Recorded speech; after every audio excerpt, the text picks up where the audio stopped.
Hi guys.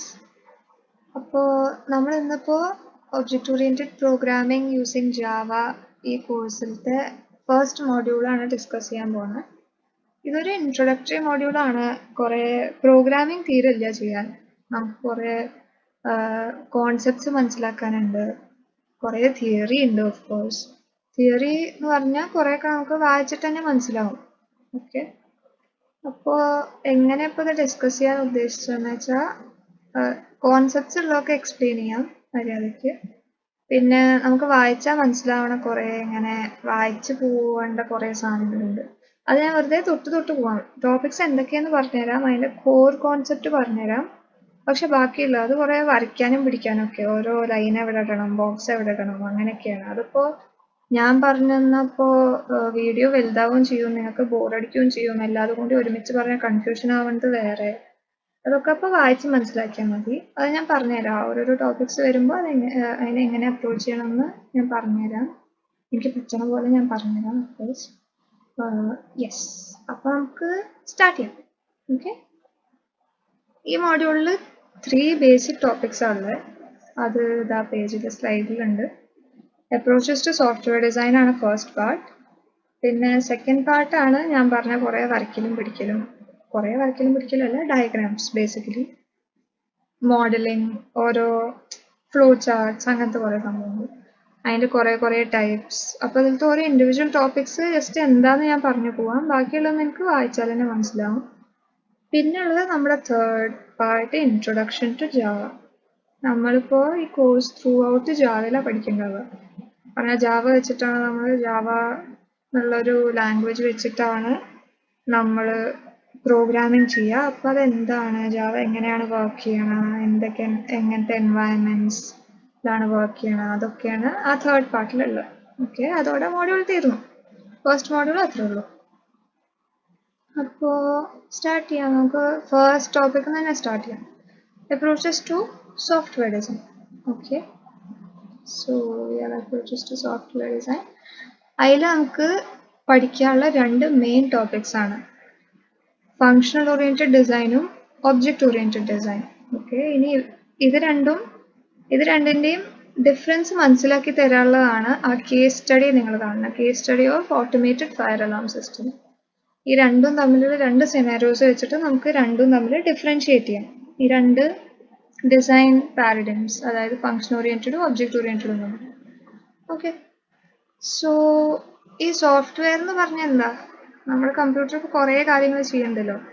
അതിപ്പോൾ എല്ലാം നമുക്ക് കാണാൻ പറ്റുന്ന സാധനങ്ങളല്ല ഈ കാര്യങ്ങളൊന്നും നമുക്ക് ചെയ്തു തരണേ. കുറേ പ്രോഗ്രാംസ് ഉണ്ട്, കുറേ ആപ്ലിക്കേഷൻസ് ഉണ്ട്. ഇതിലൊക്കെയാണ് നമ്മളിങ്ങനെ കമ്പ്യൂട്ടറിൻ്റെ ഉള്ളിൽ ഇരുന്നിട്ട് ഇങ്ങനെ ഹെൽപ്പ് ചെയ്തുകൊണ്ടിരിക്കുന്നത്. അതൊക്കെയാണ് സോഫ്റ്റ്വെയർ. ഹാർഡ്വെയർ അല്ലാത്തതൊക്കെ സോഫ്റ്റ്വെയർ. ഓക്കെ, അപ്പോൾ നമുക്ക് ഈ പ്രോഗ്രാംസ്, അതായത് ആപ്ലിക്കേഷൻസ് ഒക്കെ ഡിസൈൻ ചെയ്യണം. ഓക്കെ, ആരെങ്കിലുമൊക്കെ അത് ഡിസൈൻ ചെയ്യുന്നുണ്ടാവുമല്ലോ. അതാണ് അങ്ങനത്തെ ആൾക്കാർ അത് എങ്ങനെ ഡിസൈൻ ചെയ്യണമെന്നാണ് നമ്മൾ പഠിക്കാൻ പോകുന്നത്. എന്തൊക്കെ മെത്തേഡ്സ് ആണ് അത് ഡിസൈൻ ചെയ്യാനുള്ളത്, അങ്ങനത്തെ ആപ്ലിക്കേഷൻസോ അല്ലെങ്കിൽ പ്രോഗ്രാംസോ ഒക്കെ ഡിസൈൻ ചെയ്യാൻ എന്തൊക്കെ അപ്രോച്ചസ് ആണ് ഉള്ളതെന്നാണ് നമ്മൾ ജസ്റ്റ് ബ്രീഫായി പറഞ്ഞു പോകാൻ പോണേ. ഓക്കെ, ഇപ്പോൾ ഇതാ ഒരു ചാർട്ട് ഉണ്ട്. സോഫ്റ്റ്വെയർ ഡിസൈനിൽ നമുക്ക് അഗൈൻ 2 വിധത്തിലാണ് നമ്മൾ ഡിസൈൻ ചെയ്യാറ്. ഒന്ന് ഫങ്ഷൻ ഓറിയന്റഡ് ഡിസൈനും മറ്റേത് ഒബ്ജക്റ്റ് ഓറിയന്റഡ് ഡിസൈനും. ഓക്കെ, അപ്പോൾ രണ്ടിനും 2 പോയിന്റ് ഓഫ് വ്യൂ ആണ്. രണ്ടിലും നമ്മൾ വേറെ കാര്യത്തിനാണ് ഇമ്പോർട്ടൻസ് കൊടുക്കുക. ഈ ഫങ്ഷൻ ഓറിയന്റഡ് എന്ന് പറയുമ്പോൾ ആ ഒരു സിസ്റ്റം എന്തൊക്കെ ഫങ്ഷൻസ് ചെയ്യുന്നു, ആ ഫങ്ഷൻസ് വെച്ചിട്ടാണ് നമ്മളതിനെ ഡിഫൈൻ ചെയ്യുക. ഓക്കെ, ഒബ്ജക്റ്റ് ഓറിയന്റഡ് എന്ന് പറയുമ്പോൾ എന്തൊക്കെ സാധനങ്ങളാണ് ആ സിസ്റ്റമിലുള്ളത്, എന്തൊക്കെ ഒബ്ജക്ട്സ് ആണ് ആ സിസ്റ്റമിലുള്ളത്, അവരെങ്ങനെ ഫങ്ഷൻ ചെയ്യണമെന്നല്ല, എന്തൊക്കെ ഒബ്ജക്ട്സ് ആണ് ആ സിസ്റ്റമിലുള്ളതെന്നാണ് നമ്മൾ കോൺസെൻട്രേറ്റ് ചെയ്യുക. ഓക്കെ, അപ്പോൾ ആ കേസ് സ്റ്റഡി ഉണ്ട്. അതൊരു സ്റ്റാൻഡേർഡ് എക്സാമ്പിളാണ്. ഞാൻ കുറച്ച് സിമ്പിളായിട്ട് പറഞ്ഞാൽ എൻ്റെതായ ഒരു എക്സാമ്പിൾ പറഞ്ഞുതരാം. എനിക്ക് എൻ്റെ വീട്ടിലത്തെ ഒരു ഡോറ് മാറ്റി ഷെൽഫാക്കണം.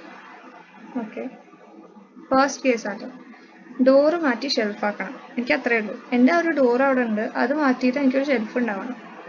ഓക്കെ, ഇത് ഞാൻ ആരാച്ചാ ഒരു വർക്കറിനോ അല്ലെങ്കിൽ ഒരു കോൺട്രാക്ടറിനോട് പറഞ്ഞു. യെസ്, അതിലപ്പോൾ ഞാനിപ്പോൾ ഡോറും ഷെൽഫെന്ന് മാത്രമേ പറഞ്ഞിട്ടുള്ളൂ, അത് മാറ്റണമെന്നും പറഞ്ഞിട്ടില്ല ജസ്റ്റ്. അതിപ്പോൾ അവർക്ക് എങ്ങനെ വേണമെങ്കിൽ മാറ്റാം. ഓക്കെ, ആ ഡോറ് ഫസ്റ്റ് മാറ്റിയിട്ട് ഷെൽഫ് വെക്കുക, അല്ലെങ്കിൽ ഷെൽഫ് വെച്ചിട്ട് ഡോറ് മാറ്റാം, എന്ത് വേണമെങ്കിൽ ചെയ്യാം. ഡോർ തന്നെ നമുക്ക് എന്തെങ്കിലും ഇപ്പോൾ വുഡൻ ഡോർ തന്നെയാണ്, വുഡൻ ഷെൽഫാണ് എനിക്ക് വേണ്ടതെന്നുണ്ടെങ്കിൽ ഡോറ് നമുക്ക് വെട്ടിയിട്ട് ഷെൽഫാക്കി മാറ്റിയിട്ട് അവിടെ സബ്സ്റ്റിറ്റ്യൂട്ട് ചെയ്യാം. എന്ത് വേണമെങ്കിൽ ചെയ്യാം, എങ്ങനെ വേണമെങ്കിൽ ചെയ്യാം. പക്ഷെ എനിക്ക് ആ ഡോറ് മാറി ഷെൽഫാവണം എന്നൊരു ഒറ്റ നിർബന്ധമായിരുന്നു. ഓക്കെ, ആ സാധനങ്ങളാണ് എനിക്ക് ഇമ്പോർട്ടൻറ്റ്. ഡോർ ആൻഡ് ഷെൽഫ്, അതാണ് എനിക്ക് ഇമ്പോർട്ടൻറ്റ് ആ സിസ്റ്റമിൽ. ഇനി വേറൊരു കേസ്. ഓക്കെ, ഇതന്നെ സെയിം, ഡോറ് എനിക്ക് മാറ്റിയിട്ട് ഷെൽഫാക്കണം. പക്ഷെ ഞാൻ ആ കോൺട്രാക്ടറിനോട് പറയുന്നത് എനിക്ക് ഈ ഡോറ് വെട്ടി പൊളിച്ചിട്ട് ഒരു ഷെൽഫ് ഉണ്ടാക്കണം എന്ന് പറയാണ്. ഈ ഡോറ് വെട്ടി പൊളിച്ചിട്ട് അതുകൊണ്ട് എനിക്കൊരു ഷെൽഫ് ഉണ്ടാക്കണം എന്ന് പറയാം. എനിക്ക് വേറെ എങ്ങനെയാവണ്ട, എനിക്ക് ആ ഡോറ് വെറുതെ കട്ട് ചെയ്തെടുത്തിട്ട് മര്യാദയ്ക്ക് കട്ട് ചെയ്തെടുത്ത് ഷെൽഫ് ഉണ്ടാക്കേ പറ്റില്ല. എനിക്ക് വെട്ടി പൊളിച്ചിട്ട് തന്നെ അത് ഷെൽഫാക്കണം. ഓക്കെ, ഞാൻ ആ ഒരു പ്രൊസീജിയർ ഞാൻ ഡിഫൈൻ ചെയ്യുന്നുണ്ട്, ആ ഒരു പ്രോസസ്സ് ഞാൻ ഡിഫൈൻ ചെയ്യുന്നുണ്ട്. എനിക്ക് ആ പ്രോസസ്സാണ് ഇമ്പോർട്ടൻറ്റ്. ഓക്കെ, ഡോറും ഷെൽഫിനും എനിക്ക് അത്രയും ഇമ്പോർട്ടൻസ് ഇല്ല. എനിക്ക് എങ്ങനെ അത് ഡോർ ടു ഷെൽഫ് ആവണമെന്നാണ് ഇമ്പോർട്ടൻറ്റ്. ഓക്കെ, അപ്പോൾ ഈ രണ്ട് കേസിലും നമുക്കൊരു ഡിഫറൻസ് മനസ്സിലായി. ഫസ്റ്റ് കേസിൽ എനിക്ക് സാധനങ്ങളായിരുന്നു ഇമ്പോർട്ടൻറ്റ്, സെക്കൻഡ് കേസിൽ എനിക്ക് ആ പ്രൊസീജിയറാണ് ഇമ്പോർട്ടൻറ്റ്. ഓക്കെ, ആ ഒരു എങ്ങനെയാണ് അതെങ്ങനെ ഫങ്ഷൻ ചെയ്യുക, ആ ഒരു പ്രോസസ്സിൽ എന്തൊക്കെ ഫങ്ഷൻസാണ് ചെയ്യേണ്ടത്. എൻ്റെ ഫങ്ഷൻ വെട്ടിപ്പൊളിക്കലാണ്. ഓക്കെ, എങ്ങനെയാണ് ആ ഫങ്ഷൻ ഉണ്ടാവേണ്ടത്, ആ ഫങ്ഷനാണ് എനിക്ക് ഇമ്പോർട്ടൻറ്റ്. അപ്പോൾ നമ്മുടെ ഫസ്റ്റ് കേസ് ഒബ്ജക്റ്റ് ഓറിയൻറ്റഡും സെക്കൻഡ് കേസ് ഫങ്ഷൻ ഓറിയൻറ്റഡുമാണ്. ഓക്കെ, ഇതാണ് ഒരു ബേസിക് ഡിഫറൻസ് എന്ന് പറയുന്നത് രണ്ടും തമ്മിൽ. ഒന്നിൽ സാധനങ്ങൾ ഇമ്പോർട്ടൻറ്റ്, മറ്റേൽ പ്രൊസീജിയർ അല്ലെങ്കിൽ ഫങ്ഷൻ ഇമ്പോർട്ടൻറ്റ്. ഇനി നമുക്കൊന്ന് ആലോചിച്ചാൽ ഒരു ചെറിയ ഡിഫറൻസ് അല്ല, വലിയ ഡിഫറൻസ് തന്നെയാണ്. ഒരു ഡിഫറൻസ് കൂടി മനസ്സിലാവും. എനിക്ക് ഫസ്റ്റ് കേസിൽ ഒന്നും ഇൻ്റർഡിപ്പെൻഡൻ്റ് അല്ല.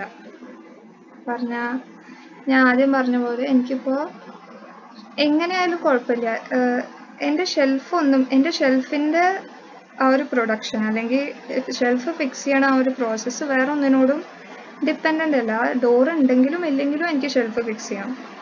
ഓക്കെ, ആ ഷെൽഫ് ഉണ്ടെങ്കിലും ഇല്ലെങ്കിലും എനിക്ക് ഡോറ് കട്ട് ചെയ്തെടുക്കാം. ഓക്കെ, പക്ഷേ സെക്കൻഡ് കേസിൽ അങ്ങനെയല്ല. എൻ്റെ ഡോർ എനിക്ക് വെട്ടി പൊളിച്ചിട്ടില്ലെങ്കിൽ എനിക്ക് ഷെൽഫ് ഉണ്ടാക്കാൻ പറ്റില്ല.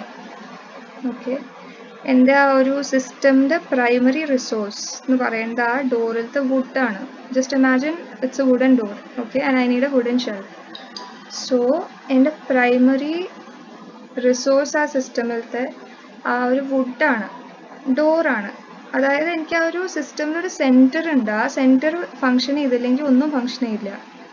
ആ സെൻറ്റർ എന്ന് പറയുന്നത് എൻ്റെ ഡോർ. ആ ഡോറ് വെട്ടി പൊളിച്ചില്ലെങ്കിൽ എനിക്ക് വേറെ ഒന്നും നടക്കില്ല, എൻ്റെ ഷെൽഫ് ഉണ്ടാവില്ല, ഒന്നും ഉണ്ടാവില്ല. ഓക്കെ, പക്ഷെ ഫസ്റ്റ് കേസിൽ അങ്ങനെ പ്രശ്നമില്ല. എല്ലാത്തിനും അതിൻ്റേതായ സാധനങ്ങളുണ്ട്. എൻ്റെ ഷെൽഫിന് വേണമെങ്കിൽ ആ കോൺട്രാക്ടറിന് പുതിയ സാധനങ്ങളുണ്ടാവും, ഡോറ് കട്ട് ചെയ്യാൻ വേറെ സാധനങ്ങളുണ്ടാവും. അതിപ്പോൾ ഡോറ് കട്ട് ചെയ്തിട്ട് തന്നെ വേണം ഷെൽഫ് വെക്കാൻ, അങ്ങനെയൊന്നുമില്ല. ഒന്നും ഇൻ്റർഡിപ്പെൻഡൻ്റ് അല്ല. എല്ലാത്തിനും അവരവരുടെ കാര്യങ്ങളുണ്ട് എല്ലാത്തിനും. ഓക്കെ, അപ്പോൾ നമുക്ക് എന്ത് പറയാൻ പറ്റുമോ അറിയോ, ഒബ്ജക്റ്റ് ഓറിയൻറ്റഡ് ഡിസൈനിൽ ഒരു സെൻറ്റർ ഇല്ല. റിസോഴ്സ്, അതായത് ഇപ്പോൾ നമ്മൾ കമ്പ്യൂട്ടറിൻ്റെ ടേംസിൽ പറയുകയാണെങ്കിൽ ഡേറ്റ, ആ ഒരു ഡേറ്റയ്ക്ക് ഒരു സെൻറ്റർ ഇല്ല. എല്ലാവർക്കും അവരവരുടെ ഡേറ്റ ഉണ്ട്. പക്ഷേ ഫങ്ഷൻ ഓറിയൻറ്റഡിലേക്ക് വരുമ്പോൾ ഒരു സെൻറ്റർ ഉണ്ടാവും. അതിൽ എല്ലാം ഫങ്ഷൻ ചെയ്യുക, അതിൽ എല്ലാ സാധനങ്ങളും ഡേറ്റ എടുക്കുക. എനിക്കിപ്പോൾ 10-15 ഷെൽഫ് ഉണ്ടാക്കണം ഒരു ഡോറെന്ന് വെച്ചാൽ, വലിയൊരു ഡോറാണെന്ന് വിചാരിച്ചു. അതിന് 10-15 കുഞ്ഞു ഷെൽഫ് ഉണ്ടാക്കണം. ആ 10-15 ഷെൽഫ് ഉണ്ടാക്കേണ്ട സാധനം എനിക്ക് ആ ഡോറിൽ നിന്നാണ് കിട്ടുക, ആ ഒരു സെൻറ്ററിൽ നിന്നാണ് കിട്ടുക. ഓക്കെ, ആ ഷെൽഫിന് ഫങ്ഷൻ ചെയ്യാനുള്ള സാധനം എനിക്ക് ആ സെൻറ്ററിൽ നിന്നാണ് കിട്ടുക. ഓക്കെ, ഇനി ഇതൊക്കെ you can just read about, like you can pause the video for a second or two and just read. Yeah, I'll just stop for a moment so that you get the page properly. Yes, I hope you got it. ഇത് object oriented ഡിസൈനിൽ. Okay, ഇപ്പോൾ പറഞ്ഞ കാര്യങ്ങൾ തന്നെയാണ്, പക്ഷേ ഇംഗ്ലീഷിൽ മര്യാദയ്ക്ക് sentence ഒക്കെ ആയിട്ട് പറഞ്ഞു തന്നിരിക്കുകയാണ്. ഓക്കെ, സംഭവം ഒന്ന് തന്നെയാണ്. Okay. Yeah. So നമുക്ക് കണ്ടിന്യൂ ചെയ്യാം. ഇനി ഫസ്റ്റ് കേസ് സ്റ്റഡി, മര്യാദയ്ക്കുള്ള ഒരു കേസ് സ്റ്റഡി വരികയാണ്. ഇത് രണ്ടും തമ്മിലുള്ള ഡിഫറൻസ് മനസ്സിലാകാൻ. ഓക്കെ, ഫയർ അലാം സിസ്റ്റം, അതായത് ഒരു മെയിൻ അലാം ഉണ്ട്. ഓക്കെ, ഒരു ഫയർ അലാം ഉണ്ട്. കുറേ ഡിറ്റക്ടേഴ്സും ഉണ്ട് കുറേ സ്ഥലത്ത്, അവിടെ ഇവിടെയും എല്ലായിടത്തും ഡിറ്റക്ടേഴ്സൊക്കെ ഉണ്ട്. ഇനിയിപ്പോൾ രണ്ട് അപ്രോച്ചിൽ നമുക്ക് ഈ ഫയർ അലാം വർക്ക് ചെയ്യിക്കാം കേട്ടോ. ഫങ്ഷൻ ഓറിയൻറ്റഡ് അപ്രോച്ചിൽ നമ്മൾ എങ്ങനെ വർക്ക് ചെയ്യിക്കാമെന്ന് ഞാൻ പറഞ്ഞുതരാം. നമ്മുടെ ഡിറ്റക്ടേഴ്സ് സ്മോക്ക് ഡിറ്റക്ട് ചെയ്യാണ്. ഓക്കെ, ഈ ഫയർ അലാം അത് ഡിറ്റക്ട് ചെയ്യണ്ടോ നോക്കിയിരിക്കണം. എന്നിട്ട് ഡിറ്റക്ട് ചെയ്തിട്ടുണ്ടെങ്കിൽ എവിടെയാണ് ഡിറ്റക്ട് ചെയ്തിട്ടുണ്ടെന്ന് കണ്ടുപിടിക്കണം. ഫയർ അലാം, ഈ മെയിൻ അലാം കേട്ടോ, കണ്ടുപിടിക്കണം. എന്നിട്ട് ആ ഡിറ്റക്ട് ചെയ്ത റൂമിൻ്റെ നെയ്ബേഴ്സിനെ കണ്ടുപിടിക്കണം. ഒരു തീ ഉണ്ടെങ്കിൽ ആ നെയ്ബറിങ് റൂംസിലത്തെ എല്ലാവരും വെക്കേറ്റ് ചെയ്യണമല്ലോ. അപ്പോൾ നെയ്ബേഴ്സിനെ കണ്ടുപിടിക്കണം. എന്നിട്ട് ഇത് അലാം റിങ് ചെയ്യണം എല്ലായിടത്തും. എന്നിട്ട് വൺസ് ഇത് സബ്സൈഡ് ആയിക്കഴിഞ്ഞാൽ ഈ അലാം റീസെറ്റ് ചെയ്യണം. ഓക്കെ, ഇപ്പം ഞാൻ പറഞ്ഞ പണികളൊക്കെ മെയിൻ അലാമാണ് ചെയ്യണത്. ഓക്കെ, മെയിൻ അലാം, ആ ഒരു അലാം റിങ് ചെയ്യേണ്ട ഒരു മെയിൻ സിസ്റ്റമാണ് ചെയ്യണത്. നമ്മുടെ സ്മോക്ക് ഡിറ്റക്ടേഴ്സിന് വലിയ റോളൊന്നുമില്ല. സ്മോക്ക് ഡിറ്റക്ടേഴ്സിന് ജസ്റ്റ് ഡിറ്റക്ട് ചെയ്ത് അവിടെ നിന്നാൽ മതി, ബാക്കിയൊക്കെ അലാം വന്ന് ചെയ്തോളൂ. ഇതാണ് ഫങ്ഷൻ ഓറിയൻറ്റഡ് അപ്രോച്ച്. അതായത് ഒരു സെൻറ്റർ ഉണ്ട്, ആ സെൻറ്ററിന് കുറേ ഫങ്ഷൻസ് ഉണ്ട്. ഓക്കെ, ആ സെൻറ്ററിന് കുറേ ഫങ്ഷൻസ് ആണ്. ബാക്കി നമ്മുടെ സ്മോക്ക് ഡിറ്റക്ടേഴ്സ് ഒന്നും ആ ഒരു പിക്ചറിലേക്ക് അധികം വരുന്നില്ല. ഇനി നമ്മൾ ഒബ്ജക്റ്റ് ഓറിയൻറ്റഡ് അപ്രോച്ചിലേക്ക് പോവാം. ഒബ്ജക്റ്റ് ഓറിയൻറ്റഡിൽ നമുക്കറിയാം എല്ലാത്തിനും അവരവരുടേതായ ഐഡൻറ്റിറ്റി ഉണ്ട്. ആരും ഇങ്ങനെ ഒരു സെൻറ്ററാണ് അല്ലെങ്കിൽ ഒരു മെയിനാണ് അങ്ങനെ ആരും ഇല്ല.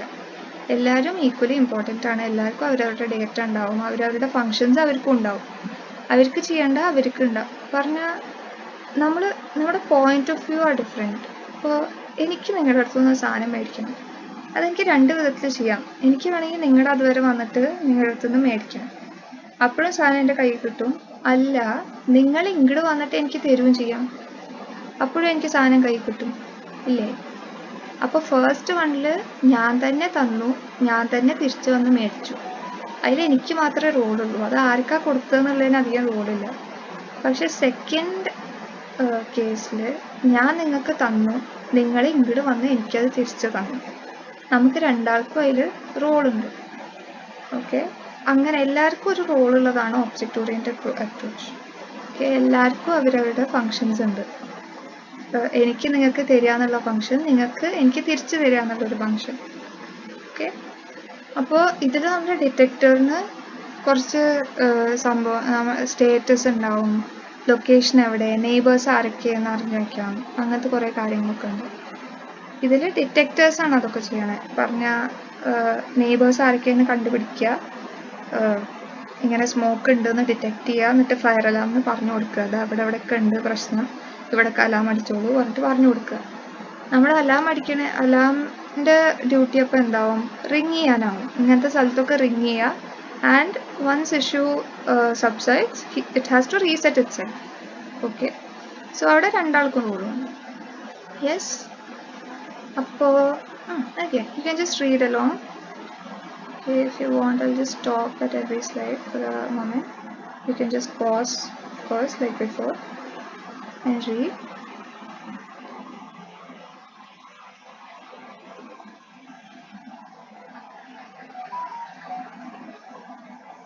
ഇത് പ്രോഗ്രാമിംഗ് എല്ലാവർക്കും കുറച്ച്, നമ്മൾ ഫസ്റ്റ് സെമ്മിൽ സി പഠിച്ചതാണല്ലോ, അപ്പോൾ കുറേയൊക്കെ മനസ്സിലാവും ഈ സ്ലൈഡ്സിൽ എഴുതിയത്. ചിലപ്പോൾ മനസ്സിലായില്ല എന്നുണ്ടെങ്കിൽ പേടിക്കൊന്നും വേണ്ട, ഈ പറഞ്ഞ സംഭവമാണ് ഇത് നടക്കണേ.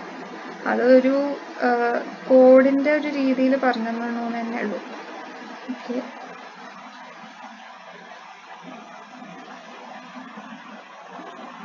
യെസ്, ഈ ഒബ്ജക്റ്റ് ഓറിയൻറ്റഡ് അപ്രോച്ചിൽ ക്ലാസ് എന്ന് പറഞ്ഞ സംഭവം കാണാണ്ടോ, ഈ class detector, class alarm. Okay, ഇതുവരെ നമ്മൾ ഫസ്റ്റ് സെമ്മിൽ സിയാണ് പഠിച്ചത്. ചിലവർ CPP പഠിച്ചിട്ടുണ്ടാവണം. CPP നമുക്ക് ഒബ്ജക്റ്റ് ഓറിയൻറ്റഡ് ആണെന്ന് പറഞ്ഞു തന്നിട്ടുണ്ടാവും, സ്കൂളിലൊക്കെ പഠിച്ചിട്ടുണ്ടെങ്കിൽ പറഞ്ഞു തന്നിട്ടുണ്ടാവും. നമ്മൾ കുറേ അതിൻ്റെ ഓരോ കോൺസെപ്റ്റ് ഒക്കെ ബൈ ഹാർട്ട് ചെയ്ത് വെച്ചിട്ടുണ്ടാവും. എന്താണെന്ന് നമുക്ക് കാര്യമായിട്ട് അറിയണ്ടാവില്ല, കാര്യമാക്കണ്ട. ഫസ്റ്റ് സെമ്മിൽ നമുക്ക് സി പഠിപ്പിച്ചപ്പോൾ അത് പ്രൊസീജിയറൽ അല്ലെങ്കിൽ ഫങ്ഷണൽ ഓറിയൻറ്റഡ് പ്രോഗ്രാം ആണെന്ന് പറഞ്ഞു തന്നിട്ടുണ്ടാവും. എപ്പോഴെങ്കിലും എന്നെങ്കിലും പറഞ്ഞു തന്നിട്ടുണ്ടാവും. ഓക്കെ, ആ സി എഴുതുമ്പോൾ നമ്മൾ ശ്രദ്ധിക്കാറുണ്ട് എല്ലാ ഒരു ഫങ്ഷൻ്റെ ഉള്ളിലാവും. ശ്രദ്ധിച്ചിട്ടുണ്ടോ? ഒക്കെ ഒരു ഫങ്ഷൻ്റെ ഉള്ളിലാവും. ഇൻറ്റ് മെയിൻ അല്ലെങ്കിൽ വോൾട്ട് മെയിൻ എന്ന് പറയുന്നത് പോലെ ഒരു ഫങ്ഷനാണ്. ഡ്രൈവർ ആ പ്രോഗ്രാമിനെ ഡ്രൈവ് ചെയ്യണ സംഭവം ഒരു ഫങ്ഷനാണ്. അതാണ് എല്ലാത്തിൻ്റെയും സെൻറ്റർ. ആ മെയിൻ ഫങ്ഷനാണ് എല്ലാത്തിൻ്റെയും സെൻറ്റർ ആയിട്ട് നിൽക്കുന്നത്. ഓക്കെ, അത് പിന്നെ വേറെ എവിടെയെങ്കിലും കുറേ ഫങ്ഷൻ ഉണ്ടാവും, പക്ഷെ എല്ലാ ഒരു ഫങ്ഷൻ്റെ ഉള്ളിലും.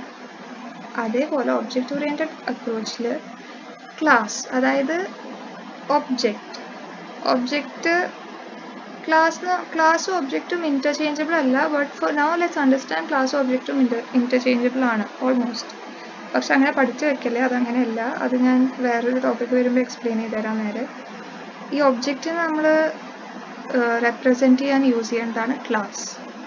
ഓക്കെ, കുറേ സാധനങ്ങളാണ് ആ പ്രോഗ്രാമിൽ ഉണ്ടാവുക. കുറേ ഫങ്ഷൻസ് അല്ല, കുറേ സാധനങ്ങൾ ഉണ്ടാവും. ആ സാധനത്തിൻ്റെ ഉള്ളിൽ അതിൻ്റെ പ്രോപ്പർട്ടീസ് ആൻഡ് അതിൻ്റെ ഫങ്ഷൻസ് അങ്ങനെ ഉണ്ടാവും. ഓക്കെ, അതിനാണ് നമ്മൾ ഈ ക്ലാസ് ഒന്ന് ആലോചിച്ച് വെച്ചോളൂ. ഓക്കെ, അപ്പോൾ അത്ര തന്നെ ഉള്ളൂ. ഇത് ഡിഫറൻസസ് ആണ്. ഇതിലത്തെ ചിലപ്പോൾ ഇപ്പോൾ ബാക്കി ഈ വീഡിയോൻ്റെ ബാക്കി കണ്ടിട്ടില്ലെങ്കിൽ ഇപ്പോൾ ചിലതൊന്നും ചിലപ്പോൾ മനസ്സിലാവണമെന്നില്ല, പക്ഷെ പോകുന്തോറും അത് മനസ്സിലായിക്കോളും. Okay, yes. അപ്പോൾ ഫസ്റ്റ് പാർട്ട് ഇത്രയേ ഉള്ളൂ. ഫസ്റ്റ് പാർട്ട് കഴിഞ്ഞു. Yeah, thank you. Hi again. അപ്പോൾ ഇത് നമ്മുടെ സെക്കൻഡ് പാർട്ടാണ്. ഫസ്റ്റ് മോഡ്യൂളിലത്തെ ഫസ്റ്റ് പാർട്ട് നമ്മൾ എടുത്തു കഴിഞ്ഞിരുന്നു. Second part object oriented programming UML എന്ന് പറഞ്ഞാൽ യൂണിഫൈഡ് മോഡലിംഗ് ലാംഗ്വേജ്. ഇതിലാണ് നമ്മുടെ കുറേ ഡയഗ്രാംസ് ഒക്കെ വരാൻ പോണത്. അതൊക്കെ പക്ഷെ ഒരു ഹാഫ് പാർട്ട് കഴിഞ്ഞാലേ ഡയഗ്രാംസ് വരുള്ളൂ. അതുവരെ കുറച്ചും കൂടി കോൺസെപ്റ്റ്സ് മനസ്സിലാക്കാനുണ്ട്. ഓക്കെ, അപ്പോൾ സോഫ്റ്റ്വെയർ എഞ്ചിനീയറിംഗ് നമ്മൾ കഴിഞ്ഞ പ്രാവശ്യം സോഫ്റ്റ്വെയർ എന്താണെന്ന് പറഞ്ഞു. സോഫ്റ്റ്വെയർ ഉണ്ടാക്കുന്ന ഡിസൈൻ ചെയ്യാൻ എന്തൊക്കെ അപ്രോച്ചസ് യൂസ് ചെയ്യാറുണ്ട് എന്ന് പറഞ്ഞു. ഇനിയിപ്പോൾ നമുക്ക് സോഫ്റ്റ്വെയർ എഞ്ചിനീയറിംഗ് എന്താണെന്ന് വെറുതെ മനസ്സിലാക്കില്ല. നമ്മൾക്ക് സോഫ്റ്റ്വെയർ എഞ്ചിനീയേഴ്സ് ആവാൻ പോണ ആൾക്കാരാണ്. പക്ഷെ എന്തായാലും എന്താണെന്ന് മനസ്സിലാക്കാം. ഓക്കെ, സോഫ്റ്റ്വെയർ എഞ്ചിനീയറിംഗ് എന്ന് പറഞ്ഞാൽ ഈ ആപ്ലിക്കേഷൻസും ഒക്കെ അല്ലേ, അതൊക്കെ ഡെവലപ്പ് ചെയ്തെടുക്കുക. അത് തോന്നിയ പോലെ ഡെവലപ്പ് ചെയ്ത എഞ്ചിനീയറിംഗ് ആവില്ല. ഓരോ റൂൾസും ഓരോ പ്രിൻസിപ്പിൾസും ഒക്കെ വെച്ചിട്ട് ഡെവലപ്പ് ചെയ്തെടുക്കണ ആ ഒരു പ്രോസസ്സ് അല്ലെങ്കിൽ അത് ചെയ്യണ ഒരു ബ്രാഞ്ചാണ് സോഫ്റ്റ്വെയർ എഞ്ചിനീയറിംഗ്. ഓക്കെ, ഇത് എഞ്ചിനീയറിംഗ് ചെയ്ത് കിട്ടണത് നമുക്കൊരു സോഫ്റ്റ്വെയർ ആയിരിക്കും. Obviously the product will be A software product. Okay, ഇനി ഇത് നമ്മൾ വെറുതെ നമുക്ക് തോന്നുമ്പോൾ ഇങ്ങനെ ഡിസൈൻ അല്ലല്ലോ ചെയ്യുക. ഒരു യൂസർ അല്ലെങ്കിൽ ആരെങ്കിലും ഒക്കെ വന്ന് പറയുകയാണ്, എനിക്കൊരു ആപ്പ് വേണം, അതായത് ആപ്ലിക്കേഷൻ വേണം, എൻ്റെ ആപ്ലിക്കേഷൻ ഇന്ന കാര്യങ്ങൾ ചെയ്യണം, അതിങ്ങനെ ബിഹേവ് ചെയ്യാൻ പാടില്ല, അല്ലെങ്കിൽ ഇത് വേണം, അത് വേണം, മറ്റത് വേണം, മറിച്ചത് വേണം, അങ്ങനെ കുറേ റിക്വയർമെൻറ്റ്സ് നമ്മുടെ അടുത്ത് പറയും. ആ റിക്വയർമെൻറ്റ്സ് ഒക്കെ നമ്മൾ എടുത്തിട്ട് നമ്മളൊരു പ്രോസസ്സ് കഴിഞ്ഞിട്ട് ഒരു റിസൾട്ടിലേക്ക് എത്തും. ഓക്കെ, ആ ഒരു ആപ്ലിക്കേഷൻ നമ്മൾ ഉണ്ടാക്കുമല്ലോ എങ്ങനെയെങ്കിലും. അത് നമ്മൾ എങ്ങനെയെങ്കിലും ഉണ്ടാക്കുക എന്ന് പറഞ്ഞാൽ കുറേ ആലോചിക്കും, കുറേ ഫാക്ടേഴ്സ് ഇൻക്ലൂഡ് ചെയ്യണം. നമുക്ക് യൂസർ ഫ്രണ്ട്ലി ആവുമോ, എറർ വരുമോ, എന്തൊക്കെ ബഗ്സ് ഉണ്ടാവുമായിരിക്കും, എന്തൊക്കെ ബഗ്സ് ഉണ്ടാവും ഇനി യൂസ് ചെയ്യാൻ തുടങ്ങിയാൽ, അങ്ങനെ കുറേ ഫാക്ടേഴ്സൊക്കെ ആലോചിച്ചിട്ട് നമ്മളൊരു ഡിസൈൻ, ഒരു പ്രോഗ്രാം ഡിസൈൻ ചെയ്തിട്ടാണ് നമുക്ക് ആ ഒരു പ്രോഡക്റ്റ് കിട്ടുക. അതാണ് ഈ സോഫ്റ്റ്വെയർ ഡിസൈൻ പ്രോസസ്സ് എന്ന് പറയുന്നത്. It's a whole process designing a software. Okay, ഇനി ഈ ഡിസൈനിങ് എന്ന് പറയുമ്പോൾ അതിന് 3 ലെവലുണ്ട്. ഇത് വല്ലാണ്ട് കാര്യമായിട്ടില്ല പറഞ്ഞ നമ്മുടെ സിലബസിൽ ഇത്രേ ഉള്ളൂ. Architectural design, high level design and detail design. ഇതിൻ്റെ എക്സ്പ്ലനേഷൻ ഒന്നുമില്ല. If you are interested you can just search around in the web and find out more. Okay, you can always find out more on the net. Yes, അപ്പോൾ 3 levels: architectural design, high level design and detail design. Okay, ഇനി ഒരു ഇതുള്ളത് modularization എന്ന് പറഞ്ഞൊരു കോൺസെപ്റ്റാണ്. നമ്മൾ മൊഡ്യൂൾസിനെ പറ്റി കേട്ടിട്ടുണ്ട്. പറഞ്ഞാൽ നമ്മുടെ സബ്ജക്ട്സ് ഒക്കെ ഓരോ മോഡ്യൂൾസ് ആണ്. ഓക്കെ, പക്ഷെ ആ മോഡ്യൂൾസ് തൽക്കാലം നമുക്ക് മറന്നുകളയാം.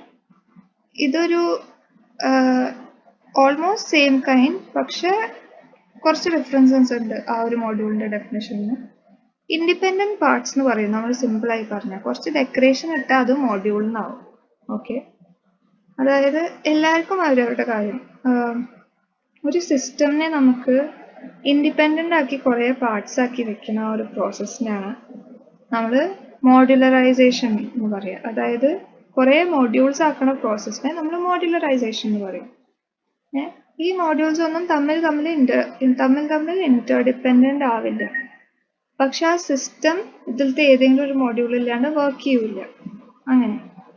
ഇപ്പൊ നമുക്ക് എക്സാമ്പിൾ ആയിട്ട് ചായ എടുക്കാം. ചായയിൽ എന്തൊക്കെ വേണം? നമുക്ക് പാൽപ്പൊടി വേണം, വെള്ളം വേണം, പഞ്ചസാര വേണം, ചായപ്പൊടി വേണം, ഒക്കെ വേണം.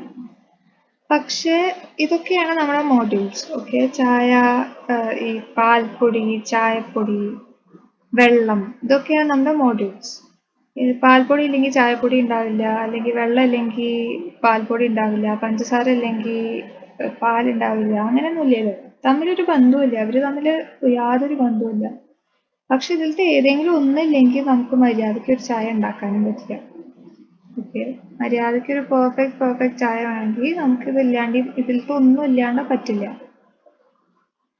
അപ്പോ അതാണ് മോഡുലറൈസേഷൻ. ചായനെ നമ്മൾ വേറെ വേറെ മോഡ്യൂൾസ് ആയി തിരിക്കുമ്പോഴാണ് അതിനെ മോഡുലറൈസേഷൻ എന്ന് പറയുന്നത്. ഓക്കെ, അതൊരു സിമ്പിൾ കോൺസെപ്റ്റ് ആണ്, മനസ്സിലായിട്ടുണ്ടാവും എന്ന് വിചാരിക്കുന്നു. ഇനി നമുക്കിപ്പോൾ സോഫ്റ്റ്വെയർ ഡിസൈനിന്റെ 2 അപ്രോച്ചസ് ഉണ്ട് പറഞ്ഞില്ലേ. ഫംഗ്ഷൻ ഓറിയന്റഡ് ഡിസൈനും ഉണ്ട്, ഒബ്ജക്റ്റ് ഓറിയന്റഡ് ഡിസൈനും ഉണ്ട്. ഇത് രണ്ടെണ്ണത്തിലും നമ്മൾ മോഡുലറൈസേഷൻ നടത്തും. പക്ഷെ രണ്ടും വേറെ വേറെ രീതിക്കാണ് നടത്തുക. ഫംഗ്ഷൻ ഓറിയന്റഡ് എന്ന് പറയുമ്പോൾ ഫങ്ഷൻസ് ആണ് മോഡ്യൂൾസ്. ഫങ്ഷൻസ് തമ്മിൽ നമ്മൾ ഓരോ ഇൻഡിപെൻഡന്റ് ഫങ്ഷൻസ് ആയിട്ടാണ് അതിനെ മാറ്റുക. ആ ഒരു ഫുൾ സിസ്റ്റത്തിനെ ഫങ്ഷൻസ് ആയിട്ട് മാറ്റും. ഇനിയിപ്പോൾ ചിലപ്പോൾ ഒരു കൺഫ്യൂഷൻ വരാൻ സാധ്യതയുണ്ട്. ഞാൻ കഴിഞ്ഞ പ്രാവശ്യം പറഞ്ഞിരുന്നു, ഒബ്ജക്റ്റ് ഓറിയന്റഡ് പ്രോഗ്രാമിംഗിൽ മാത്രമാണ് സ്വന്തം കാര്യം നോക്കി നടക്കുക, അങ്ങനത്തെ ഒബ്ജക്ട്സ് ഉള്ളത്. പക്ഷെ ഫംഗ്ഷൻ ഓറിയന്റഡിൽ ഇന്റർഡിപെൻഡന്റ് ആണല്ല, ഇന്റർഡിപെൻഡൻസി ഉണ്ട് എന്ന് പറഞ്ഞിരുന്നു ഞാൻ. അത് പക്ഷേ ആ ഒരു കേസിൽ ഞാൻ ഡാറ്റാ സെന്ററും ഫങ്ഷൻസും തമ്മിലുള്ള ഡിപ്പെൻഡൻസിയാണ് ഉദ്ദേശിച്ചത്. ഓക്കെ, ഒരു ഡാറ്റാ സെന്റർ ഉണ്ട്, എല്ലാ ഫങ്ഷൻസും അതുമ്പിൽ ഡിപ്പെൻഡന്റ് ആണ്. പക്ഷെ ഫങ്ഷൻസ് തമ്മിൽ ഇന്റർഡിപെൻഡന്റ് ആണ്, ഇൻഡിപെൻഡന്റ് ആണ്. ഓക്കെ, ഇൻഡിപെൻഡന്റ് ആണ്. ഫങ്ഷൻസ് തമ്മിൽ ഇൻഡിപെൻഡന്റ് ആണ്. ഫങ്ഷനും ഡേറ്റാ സെന്ററും തമ്മിൽ dependent, but functions are independent. Okay, ആ ഫങ്ഷൻസ് ആണ് നമ്മുടെ മോഡ്യൂൾസ്. അപ്പോൾ എല്ലാ ക്രൈറ്റീരിയ സാറ്റിസ്ഫൈ ചെയ്തു. The criteria is all the modules should be independent from each other. So all the functions are independent. അപ്പോൾ അങ്ങനെയാണ് നമ്മൾ മോഡുലറൈസേഷൻ ഫംഗ്ഷൻ ഓറിയന്റഡ് ഡിസൈനിൽ നടത്തുക. അതേസമയം നമ്മൾ ഒബ്ജക്റ്റ് ഓറിയന്റഡ് ഡിസൈനിൽ മോഡുലറൈസ് ചെയ്യുക ഓരോ സാധനങ്ങളായി തിരിച്ചിട്ട്. ഓക്കെ, ഓരോ സാധനങ്ങൾ. അപ്പോൾ കഴിഞ്ഞ പ്രാവശ്യം ഞാൻ ക്ലാസ് ഒബ്ജക്റ്റും ഇന്റർചേഞ്ചബിൾ ആണ് എന്ന് എന്ന് ആ ഒരു സമയത്തേക്ക് മാത്രം മനസ്സിലാക്കി വെക്കാൻ പറഞ്ഞിരുന്നു. ഇനിയിപ്പോൾ നമുക്ക് ആ ഒരു പോയിന്റ് ഓഫ് വ്യൂ മാറ്റാം. പറഞ്ഞാൽ ഒബ്ജക്ട്സും ക്ലാസ്സസ് എന്ന് പറയുന്ന സംഭവം തമ്മിൽ അജഗജാന്തരം വ്യത്യാസമുണ്ട്. ഓക്കെ, ആ ഒരു വ്യത്യാസം എന്ന് പറഞ്ഞാൽ ഒരു വീടും വീടിന്റെ പ്ലാനും തമ്മിലുള്ള വ്യത്യാസമാണ്. ഇവിടെ വീട് എന്ന് പറയുന്നത് ഒബ്ജക്റ്റും വീടിന്റെ പ്ലാൻ എന്ന് പറയുന്നത് ക്ലാസ് ആണ്. ഓക്കെ, അപ്പോൾ ഞാൻ ആ ഒരു എക്സാമ്പിൾ എലാബറേറ്റ് ചെയ്ത് പറയുകയാണെങ്കിൽ, നമ്മളിപ്പോൾ ഒരു വീടിന്റെ പ്ലാൻ വരയ്ക്കാം. ഓക്കെ, അതിപ്പോൾ നമുക്ക് എപ്പോൾ വേണമെങ്കിൽ വരയ്ക്കാം. എനിക്ക് വേണമെങ്കിൽ ഇപ്പോൾ ഇരുന്നിട്ട് ഒരു 2 നില ബംഗ്ലാവിന്റെ പ്ലാനൊക്കെ വരയ്ക്കാം. ഉണ്ടാക്കാൻ പോകുന്നില്ലല്ലോ. അപ്പോൾ പേപ്പറിൽ ഇരുന്ന് ഞാൻ വരച്ചു. അത് എൻ്റെ ആ ഒരു വീട് എങ്ങനെ ആവണം എന്നുള്ള എൻ്റെ ഒരു ഐഡിയയാണ്, പ്രോപ്പർ സ്ട്രക്ചേർഡ് ഐഡിയയാണ് ആ ഒരു പ്ലാൻ. എൻ്റെ ആ വീട് എങ്ങനെ ആയിരിക്കണം, ആ വീടിന് എന്തൊക്കെ ക്വാളിറ്റീസ് അല്ലെങ്കിൽ എന്തൊക്കെ പ്രോപ്പർട്ടീസ് വേണം, എന്തൊക്കെ ചെയ്യാൻ പറ്റണം എനിക്ക് ആ വീടിൻ്റെ ഉള്ളിൽ, അതൊക്കെ നമുക്ക് മനസ്സിലാവാൻ പറ്റും. ഇപ്പോൾ ഒരു കിച്ചൺ ഉണ്ടെങ്കിൽ എനിക്ക് ആ വീടിൻ്റെ ഉള്ളിൽ കുക്ക് ചെയ്യണം, അതുകൊണ്ടാണ് ഞാൻ കിച്ചൺ വെച്ചിരുന്നത് പ്ലാനിൽ. അങ്ങനെ എല്ലാതും സ്ട്രക്ചേർഡ് ആയിട്ടൊരു ഐഡിയ അല്ലെങ്കിൽ ഐഡിയ ആണ് ആ ഒരു പ്ലാൻ. ഓക്കെ, വീടിന്റെ പ്ലാൻ. ആ ഒരു പ്ലാന് വരയ്ക്കാൻ എനിക്കൊരു ലിറ്ററലി ഒരു പ്ലോട്ടോ ഒരു പീസ് ഓഫ് ലാൻഡിന്റെ ഒന്നും ആവശ്യമില്ല. എനിക്ക് വെറുതെ ഒരു പേപ്പർ മതി. ഞാൻ ഇപ്പം ഇരുന്ന് വരയ്ക്കുന്നതാണ് ഒരു പ്ലാൻ. ഓക്കെ, നമുക്ക് ആ ഒരു നമ്മുടെ ഐഡിയ സ്പേസ് ഓക്യുപ്പൈ ചെയ്യുന്നില്ല. അതേപോലെ നമുക്ക് ആ ഒരു പ്ലാൻ യൂസ് ചെയ്യാൻ പറഞ്ഞാൽ, എനിക്കൊരു പ്ലാനിൻ്റെ ഉള്ളിലത്തെ കിച്ചണിൽ കയറിയിട്ട് കഞ്ഞിയും പയറൊന്നും വെക്കാൻ പറ്റില്ല. അതിന് എനിക്കൊരു വീട് ഉണ്ടാക്കുക തന്നെ വേണം. ഓക്കെ, പ്ലാന് നമുക്ക് നമ്മൾ എന്തൊക്കെ ആഗ്രഹിക്കുന്നോ ആ ഒരു ഫങ്ഷനാലിറ്റി നമുക്ക് ആ പ്ലാനെന്ന് കിട്ടില്ല. അതായത് എനിക്കിപ്പോൾ കുക്ക് ചെയ്യണമെങ്കിൽ ആ പ്ലാനിലത്തെ കിച്ചണിൽ എനിക്ക് കുക്ക് ചെയ്യാൻ പറ്റില്ല. ഓക്കെ, അപ്പോൾ ഈ പ്ലാനാണ് നമ്മുടെ ക്ലാസ് എന്ന് പറയുന്ന സാധനം. ഓക്കെ, ക്ലാസ് എന്ന് പറഞ്ഞാൽ എന്താ? അപ്പോൾ ബേസിക്കലി അതൊരു ഐഡിയ ആണ്. അതായത് നമ്മുടെ ആ ഒരു സാധനം, അങ്ങനെ ഒരു സാധനം ഉണ്ടാക്കുകയാണെങ്കിൽ അതെങ്ങനെയായിരിക്കണം, അതിൻ്റെ ഒരു സ്ട്രക്ചർ എങ്ങനെയായിരിക്കണം, അതിൻ്റെ എന്തൊക്കെ പ്രോപ്പർട്ടീസ് വേണം, എന്തൊക്കെ ഫങ്ഷനാലിറ്റീസ് വേണമെന്ന് നമ്മൾ എഴുതി വെക്കുക, ഡിഫൈൻ ചെയ്ത് വെക്കുക. അതാണ് ക്ലാസ്. ഓക്കെ, ഇനി നമുക്കിതൊക്കെ യൂസ് ചെയ്യണമെങ്കിൽ, അതായത് ഇപ്പോൾ എൻ്റെ പ്ലാനിൽ കുറേ റൂംസൊക്കെ ഉണ്ട്, ഒരു സ്വിമ്മിംഗ് പൂളൊക്കെ ഉണ്ട് വെച്ചാൽ അതൊക്കെ എനിക്ക് യൂസ് ചെയ്യണമെങ്കിൽ അത് റിയൽ വേൾഡ് ഒബ്ജക്റ്റ് ആയിട്ട് എനിക്ക് മാറ്റണം. ഓക്കെ, പ്ലാനിലുണ്ടായിട്ട് കാര്യമില്ല. റിയൽ വേൾഡ് ഒബ്ജക്റ്റ് ആക്കിയാലേ ഉള്ളൂ എനിക്കത് യൂസ് ചെയ്യാൻ പറ്റുക. അതായത് എനിക്ക് ആ വീട് ഉണ്ടാക്കണം. അപ്പോൾ എനിക്കൊരു സ്പേസ് വേണം, എനിക്ക് ഒരു പ്ലോട്ട് വേണം. അവിടെ വന്നിട്ട് ഞാൻ വീട് ഉണ്ടാക്കും, ആ ഒരു ഒബ്ജക്റ്റ് ഉണ്ടാക്കും, എന്നാലേ ഉള്ളൂ എനിക്കത് യൂസ് ചെയ്യാൻ പറ്റുക. ഓക്കെ, അപ്പോൾ ഈ ക്ലാസ്സിനെ ബേസ് ചെയ്തിട്ട് ഉണ്ടാക്കണ ആ റിയൽ വേൾഡ് എൻറ്റിറ്റിയാണ് ഒബ്ജക്റ്റ്. ഓക്കെ, പ്ലാനിനെ ബേസ് ചെയ്തിട്ടാണ് ഞാൻ വീട് ഉണ്ടാക്കണത്. ആ ഒരു ബേസ് ചെയ്ത് ആ വീട് ഉണ്ടാക്കിയാലേ എനിക്ക് ആ പ്ലാനും കൊണ്ടൊരു ഉപയോഗം ഉണ്ടാവുള്ളൂ. അതേപോലെ നമ്മൾ ഉണ്ടാക്കിയൊരു ക്ലാസ്സിന് ഉപയോഗം ഉണ്ടാവണമെങ്കിൽ, അതിന് കറക്റ്റായിട്ടൊരു മെമ്മറി അലോക്കേറ്റ് ആവണമെങ്കിൽ, അല്ലെങ്കിൽ ആ ഒരു അങ്ങനത്തെ ടൈപ്പ് ഒരു സാധനം നമുക്ക് പ്രോഗ്രാമിൽ യൂസ് ചെയ്യണമെങ്കിൽ നമുക്ക് അതിനൊരു ഒബ്ജക്റ്റ് ഉണ്ടാക്കണം. ഓക്കെ, ആ ഒബ്ജക്റ്റ് ഉണ്ടാക്കുന്ന പ്രോസസ്സിനെ നമ്മൾ ഇൻസ്റ്റാൻഷിയേറ്റിംഗ് എന്നാണ് പറയുക. Okay, instantiating a class, because object is an instance of the class. Okay, and the house is an instance of the plan. അതേപോലെ അപ്പോൾ ക്ലാസ്സസും ഒബ്ജക്ട്സും വേറെ വേറെയാണ്, പക്ഷെ ക്ലോസ്ലി അസോസിയേറ്റഡ് ആണ്. ക്ലാസ്സിനെ ബേസ് ചെയ്തിട്ടാണ് നമ്മൾ ഒബ്ജക്റ്റ് ഉണ്ടാക്കുക. ക്ലാസ് യൂസ് ചെയ്യണമെങ്കിൽ നമുക്ക് ഒബ്ജക്റ്റ് ഉണ്ടാക്കിയേ തീരും. ഓക്കെ, അപ്പോൾ അതാണ് നമ്മുടെ ഒബ്ജക്ട്സും ക്ലാസ്സും. ഇനി നമുക്ക് രണ്ട് അപ്രോച്ച്, ഇനി ഡിസൈനിൽ രണ്ട് അപ്രോച്ചസ് ഉണ്ട്. ടോപ്പ് ഡൗൺ ഡിസൈൻ ഉണ്ട്, top down design, bottom up design. Okay, bottom up ഡിസൈനിൻ്റെ ഇവിടെ ഉണ്ട് രണ്ട് അപ്രോച്ച്. അതിപ്പോൾ ഞാൻ മുമ്പേയും രണ്ട് അപ്രോച്ച് എന്ന് പറഞ്ഞു, ഫങ്ഷൻ ഓറിയൻറ്റഡ് ഡിസൈനും ഒബ്ജക്റ്റ് ഓറിയൻറ്റഡ് ഡിസൈനും ആണ്. ഇപ്പോൾ ഞാൻ പിന്നെയും പറയുന്നു രണ്ട് അപ്രോച്ച് ഉണ്ട്, ടോപ്പ് ഡൗൺ ഡിസൈനും ബോട്ടം അപ്പ് ഡിസൈൻ. ഓക്കെ, അത് പക്ഷേ നമ്മൾ ഒരു അപ്രോച്ച് ചെയ്തിരിക്കുന്ന ടോപ്പ് ഡൗൺ ഡിസൈൻ വെച്ചിട്ടും, അതായത് function oriented approaches top down. Okay, and object oriented approaches bottom up. And there is a subtle difference between these two. That's why we have to take up this topic separately. Okay, so top down design നെ പറ്റി പറയുകയാണെങ്കിൽ, നമ്മൾ ഏറ്റവും വലിയ സാധനത്തിൽ നിന്ന് തുടങ്ങി അതിനെ കുഞ്ഞീതാക്കിയിട്ട് വരിക ചെയ്യുക. ഓക്കെ, ഏറ്റവും വലിയ സാധനത്തിൽ തുടങ്ങി നമ്മൾ അതിൻ്റെ കുഞ്ഞീതാക്കി പാർട്സ് ആക്കിയിട്ട് അതിനെ മനസ്സിലാക്കാൻ നോക്കുക ചെയ്യുക.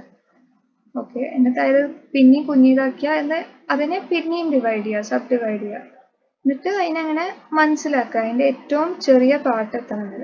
അത് നമുക്ക് അധികം ഒരു സിസ്റ്റം എങ്ങനെയാണ് ഉണ്ടാക്കേണ്ടത്, അതായത് റീബിൽഡ് ചെയ്യാനൊക്കെ നോക്കുമ്പോൾ ഉള്ളൊരു സിസ്റ്റം നമുക്ക് റീബിൽഡ് ചെയ്യണം. Okay, like from scratch rebuild ചെയ്യണമെങ്കിൽ we have to understand how that existing system was made. For that, we have to keep on breaking down that bigger system into smaller ones to understand. Right? ഒരു example പറയുകയാണെങ്കിൽ, എനിക്ക് ഇഷ്ടമുള്ളൊരു dish, ഇപ്പോൾ ഞാൻ എന്താ പറയുക, ബിരിയാണി ആയിക്കോട്ടെ. അപ്പോൾ അത് എനിക്ക് പറയില്ല എങ്ങനെ ബിരിയാണി ഉണ്ടാക്കണം. അപ്പോൾ എൻ്റെ അമ്മ ബിരിയാണി ഉണ്ടാക്കി. ഇനിയിപ്പോൾ എനിക്കത് മനസ്സിലാക്കണം, എങ്ങനെ ഉണ്ടാക്കണം എന്നുണ്ടെങ്കിൽ മനസ്സിലാക്കണം എന്തൊക്കെയാണ്. അപ്പോൾ ഞാൻ ബിരിയാണിയിൽ എന്തൊക്കെ ടേസ്റ്റ് ഉണ്ട് നോക്കും. എരിവുണ്ട്, കുറച്ച് പുളി ഉണ്ടാവും, വേണമെങ്കിൽ പറഞ്ഞാൽ കുറച്ചിട്ടോ, അങ്ങനെ കുറേ ടേസ്റ്റ് ഉണ്ടാവും. അപ്പോൾ നമുക്ക് മെയിനായിട്ട് എരിവും പുളി എടുക്കാം. I want you to actually imagine this example as a flow chart. Okay, ഈ ഫ്ലോ ചാർട്ടായിട്ട് ഇമാജിൻ ചെയ്യുക.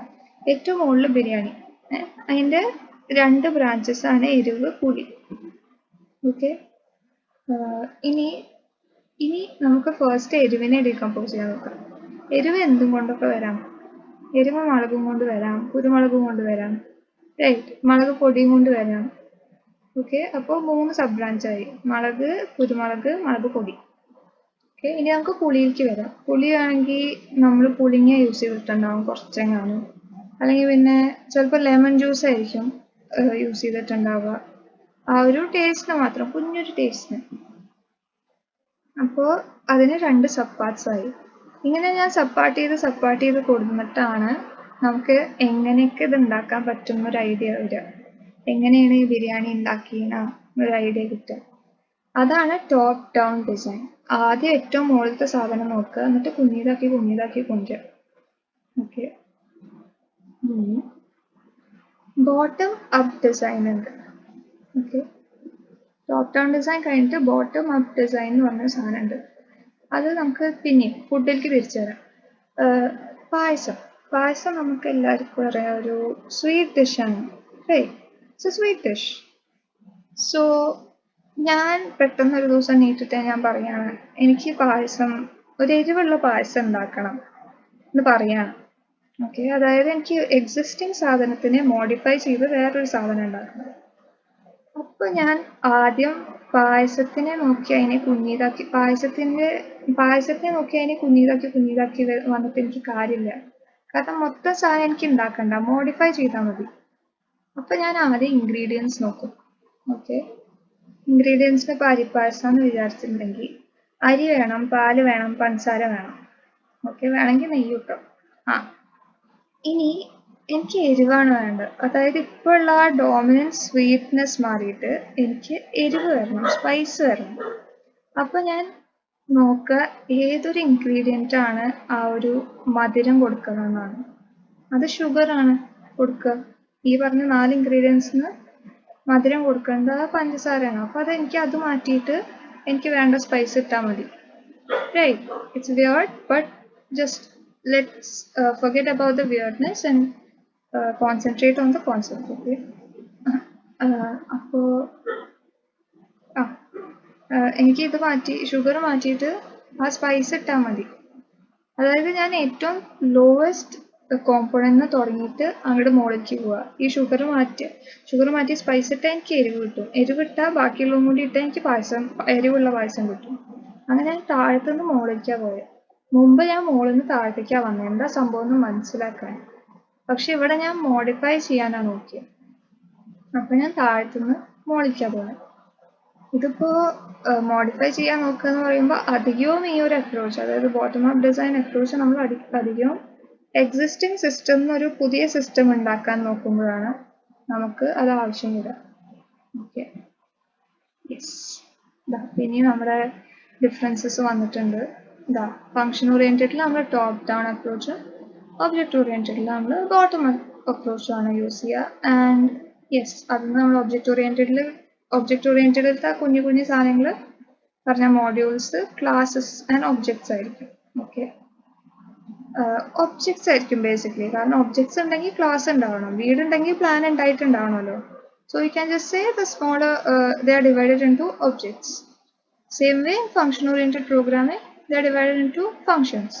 ഓക്കെ, അങ്ങനെ പിന്നെ ഈ ഒബ്ജക്റ്റ് ഓറിയൻറ്റഡ് പ്രോഗ്രാമിംഗിൽ ആക്സസ് സ്പെസിഫയേഴ്സ് എന്നൊക്കെ ഉണ്ട്. പറഞ്ഞാൽ ചില പ്രോപ്പർട്ടീസ് ചിലവർക്കാണ് യൂസ് ചെയ്യാൻ പറ്റൂ, ബാക്കിയുള്ളവർക്ക് യൂസ് ചെയ്യാൻ പറ്റില്ല.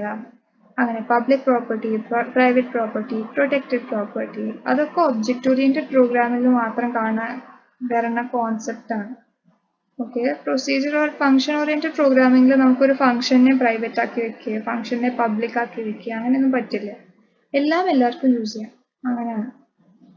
ഓക്കെ, പിന്നെ ഈ അഡിഷൻ ഓഫ് ഡാറ്റ ആൻഡ് ഫംഗ്ഷനൊക്കെ നമുക്ക് പ്രോഗ്രാമിംഗ് ചെയ്യുമ്പോൾ മനസ്സിലാവും. പറഞ്ഞാൽ അത് പഠിച്ചു വെച്ചില്ലെങ്കിലും നമുക്ക് നാച്ചുറലായിട്ട് വരും. ഫങ്ഷൻ ഓറിയൻറ്റഡിൽ നമുക്കൊരു ഫങ്ഷനാലിറ്റി മോഡിഫൈ ചെയ്യുക അല്ലെങ്കിൽ ആഡ് ചെയ്യണമെങ്കിൽ ഭയങ്കര ബുദ്ധിമുട്ട് ആസ് ഇൻ നമ്മളെല്ലാവരും കുറച്ച് മടിയന്മാരായതുകൊണ്ട് നമുക്ക് കുറച്ച് ബുദ്ധിമുട്ടായി തോന്നും ഒബ്ജക്റ്റ് ഓറിയന്റഡ് പ്രോഗ്രാമിങ്ങിനെക്കാട്ടിലും because we have an easier way so why go for the hard way right. അങ്ങനെ പിന്നെ concepts, inheritance, polymorphism, abstraction, encapsulation, ഇതൊക്കെ നമുക്ക് മെയിനായിട്ട് വരുന്ന കുറച്ച് കോൺസെപ്റ്റ്സ് ആണ്. പറഞ്ഞാൽ ഒക്കെ സിമ്പിളാണ്, പക്ഷെ എല്ലാത്തിനും കുറച്ച് വെയിറ്റ് ഉള്ള വേർഡ്സ് നോക്കിയിട്ട് അവർ വെച്ചതാണ്. കാര്യമൊക്കെ എളുപ്പമാണ് എല്ലാത്തിനും. അത് നമ്മളിപ്പോൾ വരും ഷോർട്ട്ലി നമ്മളിപ്പോൾ പഠിക്കും. And we have examples also. Just go through this and you find it easy. Okay, yes. So ഇനി നമ്മൾ ഒബ്ജക്റ്റ് ഓറിയന്റഡ് പ്രോഗ്രാമിങ്ങിനെ പറ്റി പറഞ്ഞു. ഇനി അതിലത്തെ concepts, what is special about this object oriented programming, അതിൻ്റെ കോൺസെപ്റ്റ്സ് ആണ്, മെയിൻ കോൺസെപ്റ്റ്സ് ആണ് പറയാൻ പോകുന്നത്. ഓക്കെ, നമ്മൾ ഒബ്ജക്റ്റ് പറഞ്ഞു, ക്ലാസ്സിനെ പറ്റി പറഞ്ഞു. ഓക്കെ, ഒബ്ജക്റ്റ് നമ്മുടെ വീട്, ക്ലാസ് നമ്മുടെ പ്ലാൻ. ഓക്കെ, ഇനി ഡാറ്റ അബ്സ്ട്രാക്ഷൻ ആണ് നെക്സ്റ്റ് വരുന്നത്. Next topic is data topic as in the next concept. Object and class are two of the concepts in OOP. Now the third concept is going to be data abstraction. Okay, അപ്പോൾ നമ്മുടെ വീടിൻ്റെ എക്സാമ്പിൾക്ക് തിരിച്ചു വന്നാൽ data abstraction എന്ന് പറഞ്ഞാണ്ടല്ലോ, വീടിൻ്റെ എക്സാമ്പിൾക്ക് എത്തിയിട്ടില്ല കേട്ടോ, അതിന് മുമ്പത്തെ കാര്യമാണ്. ആവശ്യമുള്ള കാര്യം മാത്രം കാണിച്ചു കൊടുക്കുക. ഓക്കെ, ആവശ്യമുള്ള കാര്യം മാത്രം കാണിച്ചു കൊടുക്കുക എന്നുള്ളതാണ് ഡാറ്റ അബ്സ്ട്രാക്ഷൻ. ഓക്കെ, അപ്പോൾ വീടിൻ്റെ കാര്യത്തിൽ ഞാൻ ഇതേവരെ എൻ്റെ വീടിൻ്റെ വയറിംഗ് ഒന്നും ആർക്കും കാണിച്ചു കൊടുത്തിട്ടില്ല. പിന്നെ വീടിൻ്റെ ഉള്ളിൽ ഇഷ്ടംപോലെ വയറിങ്ങും ഇലക്ട്രിക്കൽ സംഭവങ്ങളൊക്കെ ഉണ്ടാവും, അതൊന്നും ആർക്കും കാണിച്ചു കൊടുത്തിട്ടില്ല. പറഞ്ഞാൽ കാണിച്ചു കൊടുക്കേണ്ട ആവശ്യമില്ല. എന്തിനാ ഇപ്പോൾ വേറെ ആരും അതേവരെ എൻ്റെ അടുത്ത് വന്നിട്ട് നിങ്ങളുടെ വീടിൻ്റെ വയറിങ് കണ്ടില്ലെങ്കിൽ എനിക്കൊരു ബുദ്ധിമുട്ടുണ്ട് എന്നൊന്നും പറഞ്ഞിട്ടില്ല. അവർക്കൊട്ട് കണ്ടാൽ മനസ്സിലാവില്ല, അവർക്ക് കാണേണ്ട ആവശ്യമില്ല വേറെ ആർക്കും. നമ്മുടെ കാര്യം നടന്നാൽ മതി, നമുക്കും കാണേണ്ട ആവശ്യമൊന്നുമില്ല. നമ്മുടെ വീട് മാത്രം കാണിച്ചു കൊടുത്താൽ മതി ആൾക്കാർക്ക്, അല്ലേ? അപ്പോൾ ഈ കാണിച്ചു കൊടുക്കേണ്ട ആവശ്യമില്ലായ്മയാണ് ഈ ഡാറ്റ അബ്സ്ട്രാക്ഷൻ്റെ മെയിൻ. കാണിച്ചു കൊടുക്കേണ്ട ആവശ്യമില്ലായ്മയാണ് ഇതിൻ്റെ മെയിൻ. ഓക്കെ, അത് പിന്നെ നമുക്ക് ഈ കാണിച്ചു കൊടുക്കണ്ട എന്നുള്ളൊരു അഹങ്കാരം കൊണ്ടോ ധിക്കാരം കൊണ്ടോ ഒന്നും അല്ല കേട്ടോ. അതിന് കുറേ റീസൺസ് ഒക്കെ ഉണ്ട്. സെക്യൂരിറ്റി, നമ്മളിപ്പോൾ ഇലക്ട്രിക്കൽ വയറിങ്ങൊക്കെ വാൾസിൻ്റെ ഉള്ളിൽ വെച്ചിട്ടില്ലെങ്കിൽ ഒരു മഴ പെയ്താൽ തീരാവുന്നതേ ഉള്ളൂ. മൊത്തം എല്ലാം അടിച്ചു പോയി മൊത്തം അടപ്പിളകിയിരിക്കുന്നുണ്ടാവും എല്ലാവരും അവിടെ. സെക്യൂരിറ്റിക്ക് വേണ്ടിയിട്ടാണ്. അതേപോലെ നമ്മൾ കോഡിങ് ചെയ്യുമ്പോൾ നമ്മൾ എല്ലാ മൈന്യൂട്ട് ഡീറ്റെയിൽസും ആർക്കും കാണിച്ചു കൊടുക്കേണ്ട ആവശ്യമില്ല. നമുക്ക് കുറച്ച് ഡേറ്റ സെക്യൂർ ആക്കി വെക്കേണ്ട ആവശ്യം വരും. പറഞ്ഞാൽ ഇപ്പോൾ കുറേ ഡീറ്റെയിൽസ് നമ്മൾ കാണിച്ചു, അതിപ്പോൾ ചിലവർക്ക് മാറ്റാൻ പറ്റും. അങ്ങനെയൊക്കെ ഉണ്ടെങ്കിൽ നമ്മുടെ ഡേറ്റയ്ക്ക് തീരെ സ്റ്റെബിലിറ്റിയോ സെക്യൂരിറ്റിയോ ഒന്നും ഉണ്ടാവില്ല. അപ്പോൾ നമ്മൾ അതിനാണ് ഡാറ്റ അബ്സ്ട്രാക്ഷൻ യൂസ് ചെയ്യുക. ഇനിയിപ്പോൾ കോഡിങ് സ്പെസിഫൈ ചെയ്ത് പറയുമ്പോൾ എബ്സ്ട്രാക്ട്, ക്ലാസ് ആൻഡ് ഇൻ്റർഫേസ് എന്ന് പറഞ്ഞ 2 സാധനങ്ങളുണ്ട്. അത് വെച്ചിട്ടാണ് നമ്മൾ ഈ അബ്സ്ട്രാക്ഷൻ നടത്താറ്. ഈ അബ്സ്ട്രാക്ട് ക്ലാസ്സും ഇൻ്റർഫേസ് എന്നും പറയുമ്പോൾ അത് ഇനി ഒരു വേറെ മോഡ്യൂളിൽ വരും, ലൈക്ക് മെയിൻ ടോപ്പിക്സ് ആയിട്ട്. അപ്പോൾ നമുക്ക് കൂടുതൽ സംസാരിക്കാം. ഇപ്പോൾ ജസ്റ്റ് അറിഞ്ഞു വെച്ചാൽ മതി, ഇത് രണ്ടുമാണ് യൂസ് ചെയ്യുക. അങ്ങനെ ഇനി ഡാറ്റ അബ്സ്ട്രാക്ഷൻ അത്രേ ഉള്ളൂ, ആവശ്യമുള്ള മാത്രം കാണിച്ചു കൊടുക്കുക, അതാണ് ഡാറ്റ അബ്സ്ട്രാക്ഷൻ. ഇനി എൻക്യാപ്സുലേഷൻ നെക്സ്റ്റ്, അതായത് 4th കോൺസെപ്റ്റ് ആണ് എൻക്യാപ്സുലേഷൻ. ഓക്കെ, എൻക്യാപ്സുലേഷൻ എന്ന് പറഞ്ഞാൽ കുറേ സാധനങ്ങളെ ഒരുമിച്ചാക്കിയിട്ട് ഒരു സിസ്റ്റം ആക്കി വയ്ക്കുക, അതാണ് എൻക്യാപ്സുലേഷൻ. ഓക്കെ, അതായത് നമ്മുടെ പ്രോഗ്രാമിൽ ഇപ്പോൾ കുറേ ഫങ്ഷൻസ് ഉണ്ടാവും. ആ ഫങ്ഷൻസിനെയൊക്കെ കൂട്ടി വെച്ച് ഒരൊറ്റ പ്രോഗ്രാം ആക്കിയിട്ടാണ് നമ്മൾ എഴുതുക. അല്ലാണ്ട് ഓരോ ഫങ്ഷൻ ഓരോ സ്ഥലത്ത് എഴുതി ഓരോന്നിനെ അവിടെ നിന്ന് ഇവിടെ വിളിക്കുകയൊന്നുമില്ല ചെയ്യുക. എല്ലാതും ഒറ്റതിൽ എഴുതി നമ്മൾ ഒരു പ്രോഗ്രാം ആക്കിയിട്ടായിരിക്കും. അപ്പോൾ നമുക്ക് വീട് ഉണ്ടാക്കുമ്പോൾ വേണമെങ്കിൽ ഡൈനിങ് റൂം ഒരു സ്ഥലത്ത്, ബെഡ്റൂം 5 മീറ്റർ വിട്ടിട്ട് അങ്ങനെയൊക്കെ ഉണ്ടാക്കാം. പക്ഷെ നമ്മൾ എല്ലാതും കൂടി ഒരുമിച്ച് വെച്ച് ഒരു വീട് എന്ന് പറയുന്ന ഒരു സിസ്റ്റം, ഒരു ഹൗസ് എന്ന് പറയുന്ന ബിൽഡിംഗ്, ഒരൊറ്റ ബിൽഡിങ്ങിലാണ് നമ്മൾ ഉണ്ടാക്കണം. റൈറ്റ്, നമ്മൾ കുറേ പാർട്സ് കൂട്ടിയിട്ട് റാപ്പപ്പ് ചെയ്തിട്ട് ഒരു സിംഗിൾ സിസ്റ്റം ഉണ്ടാക്കുക, അതാണ് എൻക്യാപ്സുലേഷൻ. നമ്മുടെ വീടിൻ്റെ ഉള്ളിലത്തെ സാധനങ്ങൾ നമുക്ക് പുറത്തെ ആൾക്കാർക്കൊന്നും വന്നെടുക്കാൻ പറ്റില്ല, കള്ളന്മാർക്കൊന്നും. കള്ളന്മാരെന്നല്ല, ആര് വന്നാലും ഇപ്പോൾ നമ്മുടെ വീടിൻ്റെ ഉള്ളിലത്തെ ബെഡോ സോഫയൊന്നും ആർക്കും എടുത്തു കൊണ്ടുപോകാനൊന്നും പറ്റില്ല, നമ്മൾ സമ്മതിക്കില്ല. അതിനാണ് ആ ഒരു നമ്മുടെ വീടിൻ്റെ ഉള്ളിലത്തെ സാധനം അല്ലെങ്കിൽ നമ്മുടെ പ്രോഗ്രാമിലത്തെ ഡേറ്റ റിസോഴ്സസ് ആക്സസിബിൾ ആവില്ല പുറത്തെ ആൾക്കാർക്ക്, നമ്മൾ കൊടുക്കില്ല പുറത്തെ ആൾക്കാർക്ക്. ഓക്കെ, അതൊക്കെ നമ്മുടെ റിസോഴ്സ്, നമ്മുടെ ഡേറ്റ ആണ്. സെക്യൂരിറ്റി വേണം, അങ്ങനെ കുറേ കാര്യങ്ങൾ വേണം. അതിനാണ് നമ്മൾ എൻക്യാപ്സുലേഷൻ യൂസ് ചെയ്യുക. ഓക്കെ, എൻക്യാപ്സുലേഷനായി. അപ്പോൾ എന്തൊക്കെയായി? അബ്സ്ട്രാക്ഷൻ കഴിഞ്ഞു, എൻക്യാപ്സുലേഷൻ കഴിഞ്ഞു, ഇനി ഇൻഹെറിറ്റൻസ്. ഓക്കെ, ഇൻഹെറിറ്റൻസ് നമ്മൾ മുമ്പേയും കേട്ടിട്ടുണ്ടാവും. ബയോ പഠിച്ചവർ പ്രത്യേകിച്ചും കേട്ടിട്ടുണ്ടാവും. ഇൻഹെറിറ്റൻസ് എന്ന് പറഞ്ഞാൽ അച്ഛനും അമ്മയ്ക്കും കുട്ടിയുണ്ട്. അച്ഛൻ്റെ കുറച്ച് വാല്യൂസ് കുട്ടിക്ക് ഉണ്ടാവും, അമ്മ കുറച്ച് ഇതും കുട്ടിക്ക് ഉണ്ടാവും. അതായത് ആ കുട്ടി ഇൻഹെറിറ്റ് ചെയ്യാണ് ഓരോ ഫീച്ചേഴ്സ് അച്ഛൻ്റെ അടുത്തും അമ്മയുടെ അടുത്തും. സെയിം വേ നമ്മുടെ രണ്ട് ഒബ്ജക്ട്സോ എത്രയോ ഒബ്ജക്ട്സ് ഉണ്ടാവും, അതൊന്ന് ഇൻഹെറിറ്റ് ചെയ്യണ വേറെ ഒബ്ജക്ട്സ് ഉണ്ടാവും. അതായത് ആ പേരന്റ് ഒബ്ജക്റ്റിന്റെ കുറച്ച് ഫീച്ചേഴ്സോ അല്ലെങ്കിൽ എല്ലാ ഫീച്ചേഴ്സോ നമ്മുടെ കുട്ടി ഒബ്ജക്റ്റിന്, അതായത് ചൈൽഡ് ഒബ്ജക്റ്റിന് ഉണ്ടാവും. അങ്ങനെ ഒരു ഇൻഹെറിറ്റൻസും കൂടി നമ്മുടെ ഒബ്ജക്റ്റ് ഓറിയന്റഡ് പ്രോഗ്രാമിങ്ങിൽ പറ്റും. അതിൻ്റെ ഏറ്റവും വലിയ യൂസ് എന്ന് പറഞ്ഞാൽ നമ്മൾ കോഡ് റീയൂസ് ചെയ്യാം. കാരണം ഇപ്പോൾ നമുക്കൊരു 5 ഒബ്ജക്റ്റിൽ സെയിം 5 ഒബ്ജക്റ്റ് ഏകദേശം ഒരേപോലെ വേണം, പക്ഷെ കുറച്ച് ഡിഫറൻസ് അവിടെ ഇടും. പറഞ്ഞാൽ 5 ഒബ്ജക്റ്റിൽ ഇപ്പോൾ 3 പ്രോപ്പർട്ടീസ് ഐഡന്റിക്കലാണ് എല്ലാ 5 ഒബ്ജക്റ്റിലും. ഒരു പ്രോപ്പർട്ടി മാത്രം എല്ലാത്തിലും ഡിഫറെൻറ്റ്. അപ്പം ഇങ്ങനെ വരുമ്പോൾ നമുക്ക് എല്ലാ ഒബ്ജക്റ്റിലും ഈ 3 പ്രോപ്പർട്ടി പിന്നെയും എഴുതാണ്ട് ഒരു ഒബ്ജക്റ്റിന് ആ 3 പ്രോപ്പർട്ടി കൊടുക്കുക. എന്നിട്ട് അതൊന്ന് ഇൻഹെറിറ്റ് ചെയ്യണ വേറെ 5 ഒരു പേരന്റ് ഒബ്ജക്റ്റിന് ഈ 3 പ്രോപ്പർട്ടി കൊടുത്തു കഴിഞ്ഞാൽ അതിന് ഇൻഹെറിറ്റ് ചെയ്യണ 5 ചൈൽഡ് ഒബ്ജക്ട്സ് ഉണ്ടാക്കുക. ഓക്കെ, ചൈൽഡ് ക്ലാസ്സസ് ഉണ്ടാക്കുക. എന്നിട്ട് അതിലേക്ക് നമ്മൾ എക്സ്ട്രാ ആട്രിബ്യൂട്ട്സ് ആഡ് ചെയ്ത് കൊടുക്കുക, എക്സ്ട്രാ പ്രോപ്പർട്ടി ആഡ് ചെയ്ത് കൊടുക്കുക. നമുക്ക് നമ്മുടെ സമയം ലാഭമാണ്, പണിയും ചെയ്യേണ്ട, അധികം സുഖമാണ്. ഓക്കെ, നമ്മൾ parent class and derived class എന്ന് പറയും. ഓക്കെ, സബ് ക്ലാസ് അല്ലെങ്കിൽ ഡിറൈവ്ഡ് ക്ലാസ് എന്ന് പറയും. ബേസ് ക്ലാസ് അല്ലെങ്കിൽ parent class. Okay, parent class നിന്ന് ചൈൽഡ് ക്ലാസ് ഡിറൈവ് ചെയ്യും, ബേസ് ക്ലാസ് നിന്ന് ഡിറൈവ്ഡ് ക്ലാസ് ഡിറൈവ് ചെയ്യും. Okay, both are the same things. So that's it with inheritance. Again, the last one we have polymorphism. Okay, we have polymorphism as a OOP concept. Polymorphism എന്ന് പറഞ്ഞാൽ ഒരേ സാധനം വേറെ രീതിയിൽ use ചെയ്യുക, situation അനുസരിച്ചിട്ട്. അതാണ് പോളിമോർഫിസം. ഇപ്പോൾ റിയൽ ലൈഫ് എക്സാമ്പിൾ പറയുകയാണെങ്കിൽ തേങ്ങ. ഓക്കെ, തേങ്ങ എന്ന് പറഞ്ഞാൽ നമുക്കറിയാം കോക്കനട്ട് ഒരു ഫ്രൂട്ട്, ഐ ഗസ് ഫ്രൂട്ടാണ്. അപ്പോൾ നമ്മൾ ഈ തേങ്ങ ചിരവുക എന്നൊക്കെ പറയുമ്പോൾ നമ്മൾ ആ ഒരു ഇതിന് തന്നെയാണ് ഉദ്ദേശിക്കുന്നത്, സാധനം കോക്കനറ്റിന് തന്നെയാണ് ഉദ്ദേശിക്കുന്നത്. പക്ഷെ നമ്മൾ എന്ത് തേങ്ങയപ്പത് എന്ന് പറയുമ്പോൾ നമ്മൾ ആ ലിറ്ററൽ മീനിങ് ഓഫ് തേങ്ങ അല്ല ഉദ്ദേശിക്കുന്നത്, നമ്മുടെ കോണ്ടെക്സ്റ്റ് വെച്ചിട്ട് തേങ്ങയുടെ മീനിങ്ങും മാറും. ഓക്കെ, തേങ്ങ എന്ത് കോക്കനട്ട് ഫ്രൂട്ടാണ് ഇത് എന്നല്ല നമ്മൾ ഉദ്ദേശിക്കുന്നത്, അല്ലല്ലോ.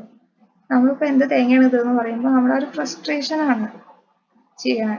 അപ്പോൾ നമ്മൾ തേങ്ങ 2 വിധത്തിൽ യൂസ് ചെയ്തു. തേങ്ങ ചെറുപണേനെ ഒരു തേങ്ങയും എന്ത് തേങ്ങയാണ് ഇതെന്നുള്ളൊരു സ്റ്റേറ്റ്മെന്റിൽ വേറൊരു വിധത്തിൽ യൂസ് ചെയ്തു. Okay, that is exactly what polymorphism is.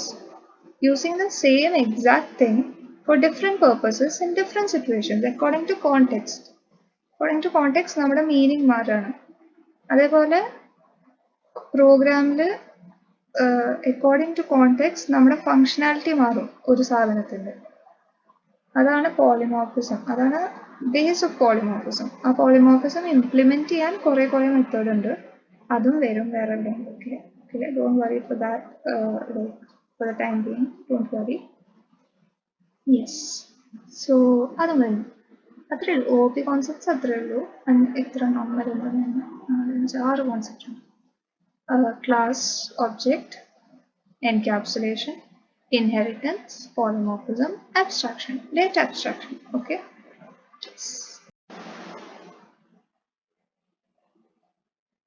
അപ്പോൾ അടുത്ത് ഡിസ്കസ് ചെയ്യാൻ പോണ ഒബ്ജക്ട് മോഡലിംഗ് യൂസിങ് UML, അതായത് യൂണിഫൈഡ് മോഡലിംഗ് ലാംഗ്വേജ്.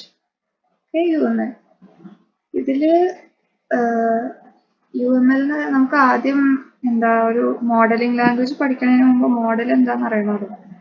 അപ്പോൾ ആ മോഡൽ എന്ന് പറഞ്ഞാൽ ഒരു പ്രോബ്ലം കിട്ടിയാൽ അതിനെ നമുക്ക് മനസ്സിലാവുന്ന ഭാഷയിൽ എടുത്ത് എഴുതുക. അതൊരു ഡയഗ്രാമായിട്ടോ പോയിന്റ്സ് ആയിട്ടോ എങ്ങനെയാണെങ്കിൽ എഴുതാം. പക്ഷെ നമുക്ക് മനസ്സിലാവണം, ആ ഒരു സ്കെലറ്റൻ നമുക്ക് പ്രോപ്പറായി കിട്ടണം.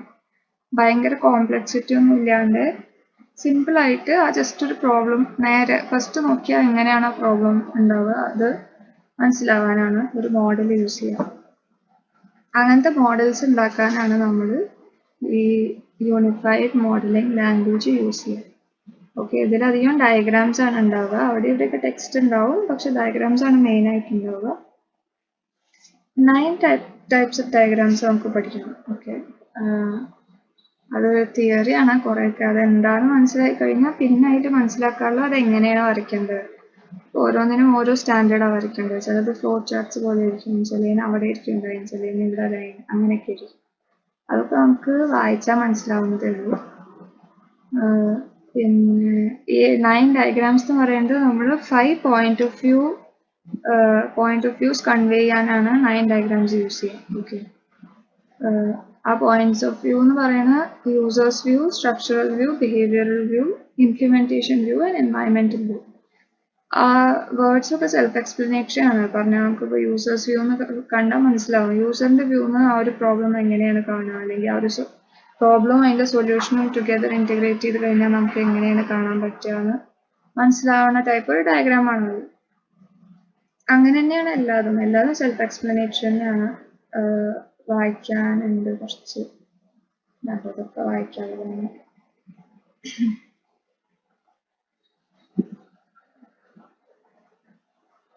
ഇനി വ്യൂസ് കഴിഞ്ഞു കഴിഞ്ഞാൽ നമുക്ക് മോഡൽ ടൈപ്സ് നോക്കാം. നമ്മൾ പറഞ്ഞ 9 മോഡൽ ടൈപ്സ് സെറ്റ് ഉണ്ട്. അതിലപ്പോൾ ഓരോ മോഡൽ ടൈപ്സ് വെച്ച് സ്റ്റാർട്ട് ചെയ്യാം. യൂസ് കേസ് മോഡൽ എന്ന് പറഞ്ഞാൽ നമ്മളൊരു ഓരോ സിനാരിയോസ് വെച്ചിട്ട് മോഡൽ ഉണ്ടാക്കുക. പറഞ്ഞാൽ ഒരു പ്രോബ്ലം ഉണ്ടെങ്കിൽ അതിൻ്റെ ഓരോ സിനാരിയോസും ഓരോ യൂസ് കേസാണ്. അത് വെച്ചിട്ട് നമ്മൾ മോഡൽ ഉണ്ടാക്കുമ്പോൾ അത് യൂസ് കേസ് മോഡലാവും. ഓക്കെ, അതിൻ്റെ എക്സാമ്പിൾസ് ഉണ്ടാവും കുറേ. നിങ്ങൾക്കിപ്പോൾ റീഡിങ് മെറ്റീരിയൽ ഉണ്ടെങ്കിൽ അതിൻ്റെ എക്സാമ്പിൾസ് ഉണ്ടാവും, അതെങ്ങനെ വരയ്ക്കേണ്ടതുണ്ടാവും. I just show you the figure how you draw it. നമ്മളിങ്ങനെ വരയ്ക്കാറുണ്ടല്ലോ മനുഷ്യന്മാരെ വടിയൊക്കെ വെച്ചിട്ട്. അതാണ് യൂസർ, അല്ലെങ്കിൽ ആ ഒരു ഇതായിട്ട് ഇന്ററാക്ട് ചെയ്യണ ഹ്യൂമൻ എലിമെന്റ്സ്. യൂസേഴ്സ് എന്ന് പറയുന്നത് നമ്മൾ വടി ഇങ്ങനെ കുറേ ലൈൻസ് ഒക്കെ വരച്ചിട്ടുള്ള ഇങ്ങനത്തെ മനുഷ്യന്മാരെ വെച്ചിട്ടാണ് ചെയ്യുക. അതിലത്തെ ഓരോ സിനാരിയോസിനോട് ഓരോ യൂസർ എങ്ങനെ കണക്റ്റഡ് ആവുക, അല്ലെങ്കിൽ ഓരോന്ന് എങ്ങനെ യൂസ് ചെയ്യാന്നൊക്കെയാണ് നമ്മൾ കാണിക്കുക യൂസ് കേസ് മോഡൽ. ഓക്കെ, അതായത് ഇപ്പോൾ ഒരു സംഭവം ഒരു യൂസർ ചെയ്താൽ എന്തൊക്കെ സിനാരിയോസ് ഉണ്ടാവും എന്ന് നമ്മൾ കാണിക്കും. അങ്ങനെയൊക്കെ ഉണ്ടാവും. പിന്നെ ഇതൊരു എക്സാമ്പിൾ ആണ്. അതിപ്പോൾ നമുക്ക് കണ്ടാൽ മനസ്സിലാവും. ഓൺലൈൻ സ്റ്റോർ ആണ്. അപ്പോൾ അതിൽ നമുക്ക് കുറേ സിനാരിയോസ് ഉണ്ടാവും. ഓർഡർ പ്ലേസ് ചെയ്യുക, ക്യാൻസൽ ചെയ്യുക, മാനേജ് ചെയ്യുക. പിന്നെ യൂസറിന് ഇതുണ്ടാവും, പക്ഷെ അഡ്മിനിസ്ട്രേറ്റർക്ക് വേറെ ആയിരിക്കും റൂൾസ്. അപ്പോൾ 2 ഹ്യൂമൻ എലിമെന്റ്സ് വരുന്നുണ്ട്. അപ്പോൾ 2 മനുഷ്യന്മാരെ വരയ്ക്കണം. അങ്ങനെ. പിന്നെ ചിലപ്പോൾ നമ്മുടെ പ്രോബ്ലം കുറച്ച് കോംപ്ലക്സ് ആയിരിക്കും. അപ്പോൾ നമ്മൾ ഡയഗ്രാം വരച്ചാലും ചിലപ്പോൾ പെട്ടെന്ന് വേറൊരാൾക്ക്, ഇപ്പോൾ പുറത്തുനിന്ന് ഒരാൾക്ക് നോക്കിക്കഴിഞ്ഞാൽ മനസ്സിലാവണം എന്നില്ല. അപ്പോൾ നമ്മളതിന് ടെക്സ്റ്റ് ഡിസ്ക്രിപ്ഷൻ കൊടുക്കും.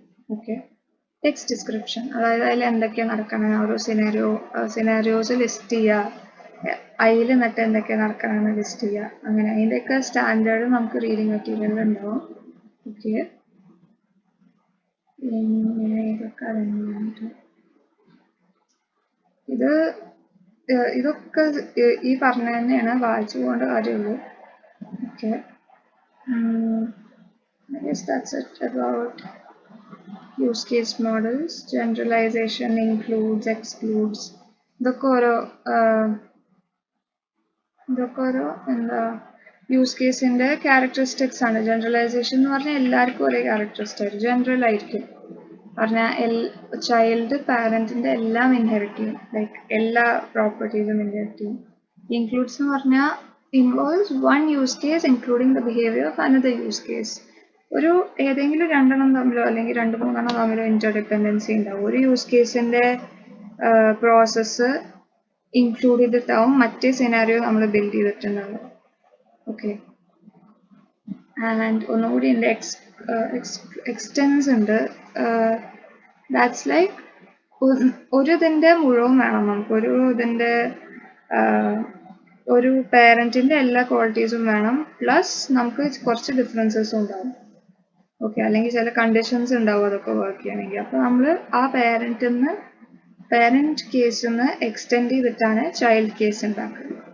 ഓക്കെ, അടുത്തതും പറയുന്നത് ക്ലാസ് ഡയഗ്രാം. അതാണ് use case models.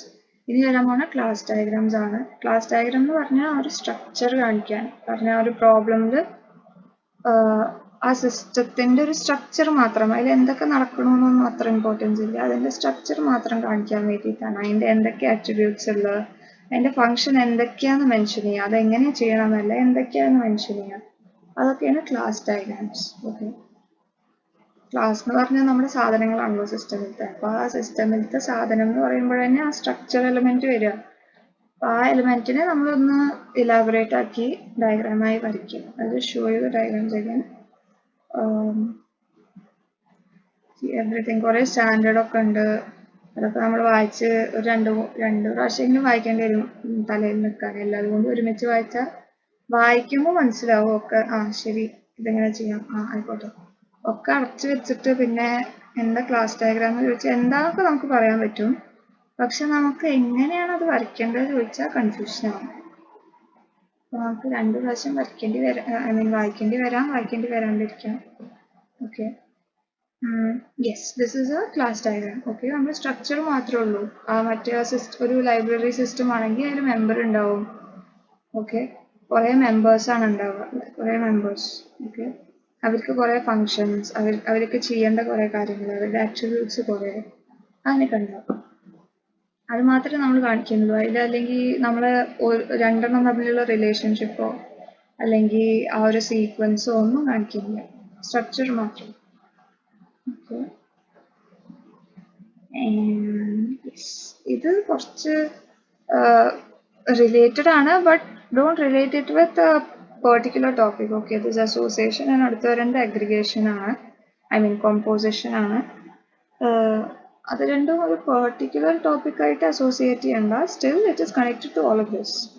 Okay, association എന്ന് പറഞ്ഞാൽ ആ ഒരു ഒബ്ജക്ട്സ് തമ്മിലുള്ള ഇൻട്രാക്ഷൻ കാണിക്കുന്നതാണ്. The association between objects, that's like obvious. പറഞ്ഞാൽ കണക്ഷൻ എങ്ങനെയാണ് റിലേറ്റ് ചെയ്തിരിക്കണേ, അങ്ങനെയൊക്കെ. അതിപ്പോൾ നമ്മൾ സ്ട്രേറ്റ് ലൈൻ വരച്ചിട്ടാണ് കാണിക്കുക എന്നാണ് അവർ പറഞ്ഞത്. ഓക്കെ, പിന്നെന്താ, name of association is written alongside the association line. നമ്മൾ ലൈൻ വരയ്ക്കണതിൻ്റെ അവിടെ എവിടെയെങ്കിലും അസോസിയേഷൻ്റെ പേര് അവിടെ എവിടെയെങ്കിലും അല്ലാട്ടോ അതിൻ്റെ മുകളിൽ ഇതാണ്ട ലൈബ്രറി മെമ്പർ ഉണ്ട്, ബുക്ക് ഉണ്ട്. ലൈബ്രറി മെമ്പറാണ് ബുക്കിനെ ബോറോ ചെയ്യുക. അപ്പോൾ അതിൻ്റെ മുകളിൽ ബോറോഡ് ബൈ എഴുതുക, ആരോ ഇടുക, so that it's like obvious the sequence is obvious. ആരാണ് ആരെ ബോറോ ചെയ്യുന്നത്. ജസ്റ്റ് ഒരു ലൈൻ ഇട്ടാൽ ലൈബ്രറി മെമ്പറും ബുക്കും എന്ന് കണ്ടാൽ നമുക്ക് മനസ്സിലാവും. പക്ഷെ വേറൊരു പ്രോബ്ലത്തിൽ അങ്ങനെ മനസ്സിലാവണം എന്നില്ല നമുക്ക്. അപ്പോൾ ആരോ ഇടണം, അത് എഴുതണം. അഗ്രിഗേഷൻ എന്ന് പറഞ്ഞാൽ നമ്മളിപ്പോൾ അഗ്രിഗേഷൻ എവിടെയെങ്കിലും ഒക്കെ കേട്ടിട്ടുണ്ടാവുമല്ലോ. സയൻസ് പഠിച്ചവരാണ്, സയൻസ് സ്ട്രീം എടുത്തവരാണെങ്കിൽ എന്താ, നമ്മൾ ഈ പ്രസിപ്പിറ്റേഷൻ ഒക്കെ പഠിക്കില്ലേ, പറഞ്ഞ കുറേ പാർട്ടിക്കിൾസ് കൂടിയിട്ടാണ് നമുക്ക് പ്രസിപ്പിറ്റേറ്റ് കിട്ടുക. ഓക്കെ, അപ്പോൾ കുറേ പാർട്ടിക്കിൾസിൻ്റെ അഗ്രിഗേഷൻ ആണ് പ്രസിപ്പിറ്റേറ്റ്. ഓക്കെ, വല്ലാണ്ട് ടെക്നിക്കലി ആലോചിക്കേണ്ട, ചിലപ്പോൾ തെറ്റായിരിക്കും. It's just for an example. കുറേ പാർട്ടിക്കിൾസ് ചേർന്നിട്ടാണ് നമുക്ക് പ്രസിപ്പിറ്റേറ്റ് കിട്ടുക. So it's a whole part relationship. Okay, but there is some difference. Like whole part relationship എന്ന് പറയുമ്പോൾ നമുക്ക് അത്ര സ്ട്രിക്റ്റ് അല്ല. പറഞ്ഞപ്പോൾ പാർട്സ് ഇല്ലെങ്കിലും, ഹോൾ ഇല്ലെങ്കിലും പാർട്സ് ഉണ്ടാവാം. പ്രസിപ്പിറ്റേറ്റ് ഇല്ലെങ്കിലും നമുക്ക് പ്രസിപ്പിറ്റേറ്റിന് പാർട്ടിക്കിൾസ് ഉണ്ടാവുമല്ലോ. ഒരു കണ്ടീഷൻ വന്നാലല്ലേ അത് പ്രസിപ്പിറ്റേറ്റ് ആവുള്ളൂ. ഓക്കെ, പക്ഷേ in contrast to this we have something called composition and it is called strict aggregation. ഞാൻ മുമ്പ് പറഞ്ഞു വെറും aggregation is not strict but composition is strict aggregation. Okay, അതെന്ന് പറഞ്ഞാൽ ഹോൾ ഇല്ലാണ്ട് പാർട്സ് ഉണ്ടാവില്ല. ഓക്കെ, ആ മൊത്തം സാധനം ഇല്ലാണ്ട് നമുക്ക് പാർട്സ് ഉണ്ടാവില്ല. ഇതിൽ തന്നൊരു എക്സാമ്പിൾ എന്ന് പറഞ്ഞാൽ ഓർഡർ ആണ്. അത് വളരെ നല്ലൊരു എക്സാമ്പിൾ ആണ്. ഓർഡർ, നമ്മളൊരു ഓർഡർ പ്ലേസ് ചെയ്തു, 3 സാധനങ്ങളുണ്ട്. നമ്മൾ ഓർഡർ ക്യാൻസൽ ചെയ്താൽ ആ 3 സാധനങ്ങളും ക്യാൻസൽ ആകും. ഓക്കെ, നമ്മൾ ആ ഒരു ഓർഡർ അതിൽ 3 സാധനങ്ങളാണ് നമ്മൾ ഇട്ടുന്നത്. ആ 3 സാധനങ്ങൾക്ക് ഒരു ഓർഡർ പ്ലേസ് ചെയ്തു. Once that order is cancelled, all the 3 get cancelled. Right? It's not like ഒന്ന് ഇപ്പോഴും ഉണ്ട് അപ്പോൾ ഓർഡർ ഇല്ലാന്നോ. നമ്മൾ എന്ത് ചെയ്താലും ഓർഡർ ക്യാൻസൽ ചെയ്താൽ മറ്റേ 3 ക്യാൻസൽ ആവും. റൈറ്റ്? ഓർഡർ ആ മെയിൻ ഒബ്ജക്റ്റ് ഇല്ലാണ്ട് പാർട്സ് ഉണ്ടാവില്ല. അതിന് വരയ്ക്കാൻ ഉള്ള കുറച്ച് എന്താണ് ഗൈഡ് ലൈൻസ് ഒക്കെ ഉണ്ട്. എന്തോ ഒന്നില് ഡയമണ്ട് ഹോളും ആയിരിക്കും, മറ്റേത് ഡയമണ്ട് ഫിൽഡ് ആയിരിക്കും, അങ്ങനെയൊക്കെ ഉണ്ട്. അത് വായിച്ചാൽ മതി, അത് വായിച്ചാൽ മനസ്സിലാവും. കളർ ചെയ്തിട്ട് diamond item to order diamond coloured ആണ്. ഇവിടെ ഡയമണ്ട് കളേർഡ് അല്ല. ഓക്കെ, ഇത് ഡിഫറൻസ് ഇൻഹെറിറ്റൻസ്. ഇനി നമുക്ക് ഇൻഹെറിറ്റൻസ് എങ്ങനെ ഡയഗ്രാമിൽ കാണിക്കാന്ന് അറിയണ്ടേ. അപ്പോൾ ഇൻഹെറിറ്റൻസ് കാണിക്കുക നമ്മളിപ്പോൾ നോട്ട്സ് ഉണ്ടാക്കുമ്പോൾ എങ്ങനെ ചെയ്യുക? ഒരു പേരന്റ് ക്ലാസ്, അതൊന്ന് ഇൻഹെറിറ്റ് ചെയ്യണ ഒരു ചൈൽഡ് ക്ലാസ്. നമ്മളൊരു ലൈന് വരയ്ക്കും, ആരോ ഇടും, അത്ര തന്നെ ഉള്ളൂ. നമുക്ക് മനസ്സിലാവാൻ വേണ്ടിയിട്ടല്ല ചെയ്യണം, അത് തന്നെയാണല്ലോ മോഡൽ, അത് തന്നെയുള്ളൂ വരയ്ക്കാൻ. ഇതിപ്പോൾ ലൈബ്രറി പേരന്റ് ക്ലാസ്, പേരന്റ് ഉണ്ടാകുന്ന ഇൻഹെറിറ്റ് ചെയ്യണത് എനിക്ക് ആരോ വരയ്ക്കാം. അങ്ങനെ ജസ്റ്റ് ഇൻഹെറിറ്റ് ചെയ്യണ എല്ലാ സംഭവങ്ങളും ക്ലബ് ചെയ്തിട്ട്, ഐ മീൻ ഒരു കോമൺ ആയിട്ട് സംഭവം ക്ലബ് ചെയ്തിട്ട് അതിന് സിംഗിൾ ആരോ വരയ്ക്കാം. Okay, and now we have dependency. Inheritance and dependence different ആണ് അല്ലേ? ലൈക്ക് ഇൻഹെറിറ്റൻസ് ഇവിടെ കഴിഞ്ഞു, അത്രേ ഉള്ളൂ. ഡിപ്പെൻഡൻസ് എന്ന് പറഞ്ഞാൽ ഡിഫറെൻ്റ് ആണ്. അപ്പോൾ പറയുകയാണെങ്കിൽ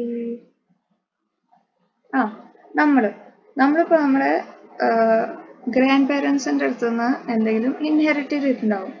പക്ഷെ we are not dependent on them. We are dependent on our parents only, right? We have inherited from our grandparents, but we are not dependent on them. Okay, so inheritance does not mean dependence. Okay, and dependence does not mean inheritance. നമ്മളൊരു ജോലി, നമ്മളൊരു MNCയിലെ work ചെയ്യണം വിചാരിച്ചു. അപ്പോൾ അവിടുത്തെ ആ ഒരു എംപ്ലോയിമ്പിൽ നമ്മൾ ഡിപ്പെൻഡൻ്റ് ആണ് നമ്മുടെ ജോബിന്. Okay, but we haven't inherited from that employee. Okay, I mean not employee, employer. നമുക്ക് ജോലി തന്ന ആളോട് നമ്മൾ ഡിപ്പെൻഡൻ്റ് ആണ്, but we haven't inherited from them, right? So dependency does not mean inheritance, and inheritance does not have to be does not mean dependence always. Like there might be cases, but it is not the case always. Okay, so dependency നമ്മൾ വേറൊരു കേസായിട്ട് തന്നെ എടുക്കണം. നമ്മൾ അപ്പോൾ കേസായി എടുക്കുമ്പോൾ dependent class independent class ഒക്കെ again ആരോ വരയ്ക്കുക. പക്ഷേ പറഞ്ഞാൽ ഡോട്ടഡ് ആരോസ്, ഡോട്ടഡ് അല്ലെങ്കിൽ ഡാഷസ് ഉള്ള ആരോ ആണ് വരയ്ക്കുക. ഓക്കെ, പിന്നെ കൺസ്ട്രെയിൻസ് നമുക്ക് പ്രിറ്റി കോമൺ വേർഡാണ്. കൺസ്ട്രെയിൻസ് ഇസ് ലൈക്ക് നമ്മൾ മാത്സ് പ്രോബ്ലംസിലൊക്കെ കാണുമല്ലോ, പറഞ്ഞാൽ ഇതൊക്കെയാണ് കൺസ്ട്രെയിൻസ്, ഇത് വെച്ചിട്ട് വേണം സൊല്യൂഷൻ കണ്ടുപിടിക്കാൻ. അതന്നെ ഇവിടെയും കൺസ്ട്രെയിൻസ് ഉള്ള ചില കണ്ടീഷൻസ്, ചില റെസ്ട്രിക്ഷൻസ്, അതൊക്കെയാണ് കൺസ്ട്രെയിൻസ്. Okay, yes. ഇനി ലൈക്ക് ഇതൊക്കെ കുറച്ച് റാൻഡം ടോപ്പിക്സ് ആയിരുന്നു, like associated with everything, but not to a single thing. Like you cannot associate it to one of the diagrams that we study. It is like a common thing. Okay, so next object diagrams. നമ്മളിപ്പോൾ എന്തൊക്കെ നോക്കി? Use case model നോക്കി, class diagrams നോക്കി, പിന്നെ കുറച്ച് topics നോക്കി, പിന്നെ ഇനി ഒബ്ജക്റ്റ് ഡയഗ്രാംസ്. ഒബ്ജക്റ്റ് ഡയഗ്രാംസ് എന്ന് പറഞ്ഞാൽ നമ്മുടെ ഒരു ഒബ്ജക്റ്റ്, ഐ മീൻ ഒബ്ജക്ട്സ് ഉണ്ടാവുമല്ലോ, അതിൻ്റെ ഒരു പെർട്ടിക്കുലർ പോയിന്റ് ഓഫ് ടൈം എടുത്താൽ ആ ടൈമിലത്തെ അതിൻ്റെ സ്റ്റാറ്റസ്, അതിൻ്റെ ഒരു സ്ക്രീൻഷോട്ട് എടുത്ത പോലെ ഒരു മോഡൽ. ഓക്കെ, പറഞ്ഞാൽ ഒരു ഒബ്ജക്റ്റ് ഇങ്ങനെ ഇപ്പോൾ സ്റ്റേറ്റ് ചേഞ്ച് ചെയ്തുകൊണ്ടിരിക്കുമല്ലോ, ഇല്ലേ? ഒബ്ജക്റ്റ് സ്റ്റേറ്റ് ചേഞ്ച് ചെയ്തുകൊണ്ടിരിക്കും, അതിൻ്റെ ഓരോന്നും മാറും. ഓരോ ഫങ്ഷൻസ് ഉണ്ടാകുമ്പോൾ അതിൻ്റെ പ്രോപ്പർട്ടീസ് മാറാം, ആട്രിബ്യൂട്ട്സ് മാറാം. ഇപ്പോൾ എൻ്റെ മുടി ഇപ്പോൾ ബ്ലാക്കാണ്. ഓക്കെ, ഇന്ന് എൻ്റെ മുടി ബ്ലാക്കാണ്, നാളെ രാവിലെ ഒരു 10 മണിക്ക് നോക്കുമ്പോൾ എൻ്റെ മുടി പച്ചയായി. ഓക്കെ, അപ്പോൾ നാളെ രാവിലെ 10 മണിക്ക് എടുക്കണ എൻ്റെ ഒബ്ജക്റ്റിൻ്റെ സ്ക്രീൻഷോട്ടും, അത് ഞാൻ എന്ന് പറയുന്ന ഒബ്ജക്റ്റിൻ്റെ സ്ക്രീൻഷോട്ടും ഇന്നെടുത്ത സ്ക്രീൻഷോട്ടും വേറെ വേറെയാണ്, കാരണം എൻ്റെ മുടിയുടെ കളർ ചേഞ്ച് ആയി. പക്ഷെ അത് രണ്ടും രണ്ട് ഡയഗ്രാമാണ്. അപ്പോൾ at A single point of time നമ്മൾ എടുക്കണ ഒരു സ്ക്രീൻഷോട്ട് അല്ലെങ്കിൽ ഒബ്ജക്റ്റ് ഡയഗ്രാംസ് എന്ന് പറഞ്ഞാൽ അങ്ങനെയാണ്. It's like taking A screenshot of N object at A particular point of time. Okay, yes. again ഇതാണ് കേട്ടോ ഞാൻ അധികം എക്സ്പ്ലെയിൻ ചെയ്യാനില്ല എന്ന് പറഞ്ഞ ഐ മീൻ ഇത് ഈ മോഡൽസ് ആണ് ഇത് എക്സ്പ്ലെയിൻ ചെയ്യാനില്ല കുറച്ച് വായിക്കാനുള്ളതാണെന്ന് പറഞ്ഞു. അപ്പോൾ ഇത് മെയിൻ അതെന്താന്ന് മാത്രമേ ഞാൻ പറഞ്ഞു പോകുന്നുള്ളൂ കേട്ടോ, ബാക്കി വായിക്കണം. Interaction diagrams. ഇന്ററാക്ഷൻ ഡയഗ്രാം എന്ന് പറയുമ്പോൾ നമ്മൾ ഇത്രയും നേരം യൂസ് കേസസ് ഏതൊക്കെയെന്ന് നമ്മൾ വരച്ചു, ഒബ്ജക്ട്സ് വരച്ചു, സ്ട്രക്ചർ വരച്ചു, പക്ഷെ ഇതുവരെ നമുക്കൊരു ഇന്ററാക്ഷൻ എലിമെന്റ് വന്നിട്ടില്ല. ലൈക്ക് സാധനങ്ങൾ തമ്മിൽ എങ്ങനെ ഇന്ററാക്ട് ചെയ്യണം, അല്ലെങ്കിൽ അവരുടെ ബിഹേവിയർ എങ്ങനെ, ഒരു സിംഗിൾ യൂസ് കേസിന്റെ ബിഹേവിയർ വെച്ചിട്ട് നമ്മളൊന്നും ചെയ്തിട്ടില്ല. കുറേ യൂസ് കേസ് അതെങ്ങനെ യൂസർ യൂസ് ചെയ്യണം അങ്ങനെയൊക്കെയല്ലേ നമ്മൾ നോക്കിയിട്ടുള്ളൂ. ഇതിൽ നമ്മളൊരു സിംഗിൾ ഇന്ററാക്ഷൻ ഡയഗ്രാം എന്ന് പറയുമ്പോൾ we take A single use case, okay, and അതിന്റെ ബിഹേവിയർ നമ്മൾ അനലൈസ് ചെയ്യണം. Single use case and we analyse the behaviour of that single use case with a model. Okay, so that's our use case. പറഞ്ഞ use കേസിൽ ഇപ്പോൾ നമ്മളൊരു function വിളിച്ചാൽ അതെങ്ങനെയാണ് effect ചെയ്യുക, അതെന്തൊക്കെയാണ് എഫക്റ്റ് ചെയ്യുക അങ്ങനെയൊക്കെ കാണിക്കാം. ഓക്കെ, കുറച്ച് ചിലപ്പോൾ കൺഫ്യൂസിങ് ആവാൻ സാധ്യത ഉണ്ട്. അവിടെ ഇത് പറഞ്ഞു, ഇവിടെ ഇത് പറഞ്ഞു, രണ്ടിടത്തും ഇത് പറഞ്ഞു. അല്ല, ചെറിയ ചെറിയ ഡിഫറൻസസ് ഉണ്ട് രണ്ടും തമ്മിൽ, എല്ലാതും തമ്മിൽ. അത് നമുക്ക് കുറച്ച് മനസ്സിരുത്തി വായിച്ചാൽ വേഗം മനസ്സിലാവും. ഇനി സീക്വൻസ് ഡയഗ്രാംസ്. യെസ്, നമ്മൾ ഇതുവരെ സീക്വൻഷ്യൽ ആയിട്ട് ഒരു ഡയഗ്രാം വരച്ചില്ല. ലൈക്ക് ഇത്രയും നേരം എക്സ്പ്ലെയിൻ അല്ല, ഇത്രയും നേരം പറഞ്ഞതിൽ സീക്വൻഷ്യൽ ആയിട്ട് നമ്മളൊന്നും കണ്ടിട്ടില്ല. നമ്മൾ റാൻഡം ആയിട്ട് കുറെ ഫങ്ഷണാലിറ്റീസ് എടുത്തു, അത് വെച്ചിട്ട് നമ്മൾ ഇന്ററാക്ട് ചെയ്തു, അങ്ങനെയൊക്കെ ചെയ്തിട്ടുള്ളൂ. അല്ലാണ്ട് ഇത് കഴിഞ്ഞിട്ട് ഇത് കഴിഞ്ഞിട്ടാണ് അടുത്തത്, അങ്ങനെ ഒരു ഓർഡർ നമ്മൾ ഉണ്ടാക്കിയിട്ടില്ല. അതിനാണ് നമുക്ക് സീക്വൻസ് ഡയഗ്രാംസ് ഉള്ളത്. ഓക്കെ, ഇന്ററാക്ഷൻ ബിറ്റ്വീൻ ഒബ്ജക്ട്സ് കാണിക്കും, but in A sequence. Okay, in A sequence. ഇപ്പൊ നമ്മൾ ATM പോവുകയാണെങ്കിൽ നമ്മൾ പോയി ATM ഡോറ് തുറന്നു, എന്നിട്ട് ഉള്ളിൽ കയറി, എന്നിട്ട് നമ്മൾ പിന്നടിച്ചു കൊടുത്തു, എമൗണ്ട് അടിച്ചു കൊടുത്തു, എന്നിട്ട് നമുക്ക് പൈസ കിട്ടി. ഇതാണല്ലോ സീക്വൻഷ്യൽ. പക്ഷെ ഇത്രയും നേരം നമ്മളാകെ ഒന്നില്ലെങ്കിൽ ATM-നെ നോക്കുക, അല്ലെങ്കിൽ നമ്മളെ നോക്കുക, അല്ലെങ്കിൽ നമ്മൾ ആ ഒരു ട്രാൻസാക്ഷൻ പ്രോസസ്സിനെ പറ്റി സംസാരിക്കുക, അത്രേ ചെയ്തിട്ടുള്ളൂ. ഇതുവരെ സീക്വൻസ് എലിമെന്റ് വന്നിട്ടില്ല, ഇപ്പോഴാണ് അത് വരുന്നത്. Okay, so sequence diagrams are used for that. Depicts interaction between objects in a sequential order as a 2D chart, two-dimensional chart. Okay, yes, and we have a lot of things. കുറച്ച് terms ഒക്കെ ഉണ്ട്, അതൊക്കെ വായിച്ചു പോകുമ്പോൾ മനസ്സിലാവും. പറഞ്ഞ terms എന്ന് പറയാൻ അവർ വെറുതെ പേര് കൊടുത്തിരിക്കുക, എല്ലാതും നമുക്ക് അറിയാൻ തന്നെയാണ്, പക്ഷെ പേര് കൊടുത്തിരിക്കുക പറഞ്ഞു. എല്ലാവരും ഒരേ സംഭവം പറഞ്ഞിട്ട് വിചാരിച്ചിട്ടാണ് അത്. ഈ ലൈഫ് ലൈൻ 1, ലൈഫ് ലൈൻ 2 അതൊക്കെ നിങ്ങളുടെ ആ ടേംസ് ആട്ടോ. ഇങ്ങനെയാണ് ഒരു സീക്വൻസ് ഡയഗ്രാം ഉണ്ടാവുക. അതിപ്പോൾ ഏത് സീക്വൻസ് ഡയഗ്രാം ആണെങ്കിലും ഇങ്ങനത്തെ ഒരു സ്ട്രക്ചർ ആവും, കണ്ടാൽ ഇങ്ങനെയൊക്കെ തന്നെ വേണം. ഓക്കെ, നമ്മളെല്ലാതും നേരെ നോക്കി വെക്കണം. പറഞ്ഞപ്പോൾ ഏതെങ്കിലുമൊക്കെ ആവും ചോദിക്കാം, നമുക്കറിയില്ലല്ലോ ഏതാ ചോദിക്കാന്ന്. അപ്പോൾ എല്ലാതും നേരെ അറിയണം, കൺഫ്യൂസ് ആവരുത്. Because it's a topic you could easily get confused with. Like not the concept but the way to draw it. പറഞ്ഞാൽ ചിലയിൽ നമ്മൾ ഡാഷ് ലൈൻ ആയിരിക്കും, ചിലയിൽ നമ്മൾ പ്രോപ്പർ ലൈൻ ആയിരിക്കും. അതൊക്കെ കൺഫ്യൂസ് ആയി കഴിഞ്ഞാൽ ചിലപ്പോൾ പ്രശ്നമാവില്ലേ, മൊത്തത്തിൽ തലേന്ന് പോയാലോ. അപ്പോൾ let's be clear, very very clear about all this. Yes, I guess that's it for sequence diagrams. ഒന്നും കൂടി ഉണ്ട്, കൊലാബറേഷൻ ഡയഗ്രാംസ്. ഓക്കെ, കൊളാബറേഷൻ ഡയഗ്രാംസിൽ നമ്മൾ എല്ലാം കാണിക്കും. ലൈക്ക് ഒന്നില്ലെങ്കിൽ ഇപ്പോൾ നമ്മൾ ഇത്രയും നേരം സ്ട്രക്ചറാണ് നോക്കിയിരുന്നു, അല്ലെങ്കിൽ നമ്മൾ ഇന്ററാക്ഷനാണ് നോക്കിയിരുന്നു. ഇന്ററാക്ഷൻ ആസ് ഇൻ ബിഹേവിയർ, അല്ലെങ്കിൽ നമ്മൾ സീക്വൻസ് നോക്കിയിരുന്നു. Okay, sequence diagram, yeah, you have to remember this. Sequence diagram shows only the behavioral aspects, and collaboration diagrams ആണ് ഇതെല്ലാതും കൂടി ഒരുമിച്ച് നമുക്ക് കൊണ്ടുവരാൻ പോകണം. അത് നമ്മുടെ സ്ട്രക്ചേഴ്സ് ഉണ്ട്, അതിൽ നമ്മൾ സ്ട്രക്ചർ കാണിക്കും, എങ്ങനെയാണ് ഓരോന്നും ലിങ്ക് ചെയ്തിരിക്കണമെന്ന് കാണിക്കും. അതിൻ്റെ ബിഹേവിയറൽ ആസ്പെക്റ്റ് കാണിക്കും. അത് ഒന്നിലെന്തെങ്കിലും സംഭവിച്ചാൽ എന്താണ് ഉണ്ടാവാൻ പോകുന്നതെന്ന് കാണിക്കും. അങ്ങനെ എല്ലാം കാണിക്കും. ഓക്കെ, ദാറ്റ് ഈസ് ലൈക്ക് ആ കൺക്ലൂഷൻ പോലെ പറഞ്ഞാൽ എല്ലാം പ്രോപ്പറായിട്ട് കാണിക്കും. Okay, so this is what a collaboration diagram looks like. It looks pretty similar to many of things we saw. Like, at least for me, it looks pretty similar to many things. But yeah, there are differences, like, obviously. Okay, അപ്പോൾ next നമുക്കുള്ള activity diagram ആണ്. Activity diagram എന്ന് പറഞ്ഞാൽ നമ്മൾ ആക്ടിവിറ്റീസിൻ്റെ chart വരയ്ക്കും, like proper flow chart. Activities, ഒരു property എന്തൊക്കെ activities ചെയ്യുന്നുണ്ടോ അതിൻ്റെ സീക്വൻഷ്യലായിട്ട് നമ്മൾ ഫ്ലോ ചാർട്ട് വരയ്ക്കുക.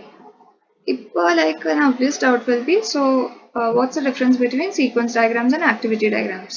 Like, apart from the difference in the names, what is the difference? So അതിൻ്റെ ഡിഫറൻസ് എന്ന് പറഞ്ഞാൽ നമ്മൾ സീക്വൻഷ്യൽ ഡയഗ്രാംസ് എന്ന് പറഞ്ഞപ്പോൾ അതിൽ നമ്മളെല്ലാം ലൈക്ക് ഒരു സിംഗിൾ ലൈനായിട്ടായിരുന്നു പറഞ്ഞാൽ ഇത് കഴിഞ്ഞാൽ ഇത് കഴിഞ്ഞാൽ ഇത് കഴിഞ്ഞാൽ ഇത്. പക്ഷേ നമുക്ക് ചിലപ്പോൾ പാരലൽ ആക്ടിവിറ്റീസ് ഉണ്ടാവാം. ഒരു activity to next activity there will be a main line, but we'll have parallel activities too. അത് കാണിക്കാൻ നമുക്ക് ആക്ടിവിറ്റി ഡയഗ്രാമിൽ പറ്റുള്ളൂ. Like it has A provision for us to show the parallel activities along with the main activity. Okay, so അതാണ് activity diagram. This is like the notations for drawing activity charts. Proper നമ്മളൊരു flow chart പോലെ നമ്മൾ algorithm ഒക്കെ എഴുതുമ്പോൾ flow chart വെച്ച് എഴുതില്ലേ, അതേപോലെ നോട്ടേഷൻസ് ഒന്ന് നോക്കി വെച്ചാൽ മതി. ആൻഡ് ഇനി നമ്മൾ I guess this is the last part. Okay, we have state diagrams. State diagram is like pretty intuitive. State diagram എന്ന് പറഞ്ഞാൽ സ്റ്റേറ്റ് ചേഞ്ചസ് കാണിക്കാം.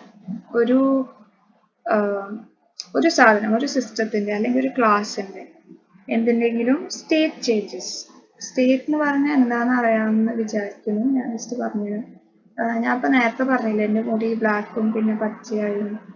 അതിൽ എൻ്റെ മുടി ബ്ലാക്ക് ആകുമ്പോൾ എനിക്കൊരു സ്റ്റേറ്റാണ്, പക്ഷെ അത് പച്ചയായപ്പോൾ എനിക്ക് വേറെ സ്റ്റേറ്റായി. My state changed.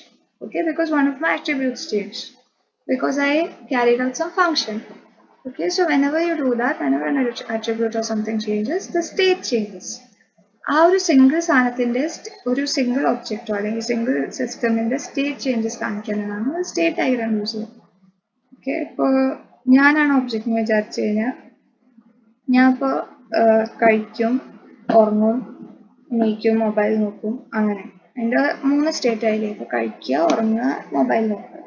ഓക്കെ, അപ്പോൾ എൻ്റെ ഈ സ്റ്റേറ്റ് ചേഞ്ച് കാണിക്കാനാണ് ഞാനൊരു സ്റ്റേറ്റ് ഡയഗ്രാം യൂസ് ചെയ്യുന്നത്. ഓക്കെ, ഇതൊക്കെയാണ് എൻ്റെ സ്റ്റേറ്റ് ഡയഗ്രാമിൽ ഉണ്ടാവുക. Okay, and yes, we have basic elements, everything that you have to read and all, a lot of terms you have. Okay, yeah, these are all the examples. ഞാൻ കുറച്ച് മെല്ലെ scroll ചെയ്യണം. If you want, like, you can pause the video and take screenshots, or else you might get reading materials also from somewhere from Creative Notes and all. You can just refer them also. Yeah, so yes, thank you. നമുക്ക് third പാർട്ടിന് ജാവനെ പറ്റിയിട്ടാണ് അപ്പോൾ പറയുന്നത്. Okay, by.